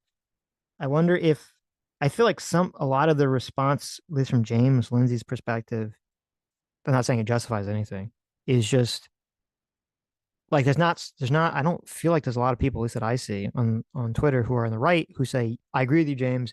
There's these people that are post-liberal right that are far right that I think are a problem. I don't think the woke right label is persuasive, blah, blah, blah, blah, blah. It's all just like attacks, attacks, attacks. You're a Jew, you're a Jew, you're a Jew. And so I think that makes him like double, triple, quadruple down. Yeah, look, I saw people responding to my tweets in that way. Like, you're a Jew. What does that what does that even mean? Right. Look, I was against the term woke right in my tweets. Like, why are you responding to me? I'm a Jew. Like, what the fuck? I don't even get it. Right. Like this whole conversation, it's like everybody's talking in a different language now. So I mean, it is somewhat frustrating, but I just, whatever. Knock yourselves out, guys. Dr. Liv for $2 says, hey, Adam, read this. Oh, God. No, I'm not. Obviously, I'm not going to read it. So the obstinate abominator obediently obviated the obdurant obelus from the obfuscating obelisk orbiting the obligatory objective. Yes, that is a functional sentence. Jesus. That's evil. That's evil, Dr. Dillard. How dare you? Okay. How dare you? William F., thanks so much for the 1 month. Free Will Seeker says Aiden has explicitly said she wished to no longer talk with or about Dev. There's an hour-long video as a final address on the Broken Crown channel. Ah, well, there you go. Wow. There you go. So final. Aiden hasn't been on in forever, so. Right. Every once in a while, someone will send me some video of her talking shit about us. I'm just like, I don't know why, but it doesn't get under my skin at all. Like I don't care. Mm-hmm. Yeah. You're right. Yeah. I don't know. I just see her as one of those little yappy chihuahuas just talking shit. Mm-hmm. And I'm like, okay, no worries. Who cares? Well, you just say that because you get your payoff from Brianna Wu. So. Yeah. I mean, Brianna Wu is one of those yappy dogs too. Every time ouch. Terrible. Every time someone sends me a clip. But look, Brianna Wu is marching up the hierarchy. So yeah, and she is saying a lot of base things. Yeah, good for them. Maybe she'll weigh in on this woke right thing. I'm sure she loves it. There you go. Dr. Diller for $8 says, I feel guilty for making Adam work and only donating $2, so here's some more. Well, he didn't do any of the work. It's all me. It's all me, Dr. Diller. Where did I work? What are you talking about? For reading that sentence that I read. Oh, yeah. Right. Well, anyways. Yeah. Oh, that's it? That's it. Well, I thought we were going to bring up the Trump interview. What are we doing? Oh, tomorrow? Yeah. Tomorrow. They did Young Turks did a great video response on the Trump interview, which I was really fascinated by. Mm-hmm. They're like, oh my God, Trump is going to do right by the Dreamers, which has got to be making the Majority Report and all the usual suspects fucking flip out, right? Can you imagine if Trump does a deal that includes the Dreamers? Oh my God, they're going to fucking piss their pants. Right. That would be pretty funny. But anyway, let's hurry up and get out of here. Let's go. Anyways, thank you all for coming. Thank you all for incredibly generous donations, and we'll see you all tomorrow. Thank you so much. Bye-bye. Later.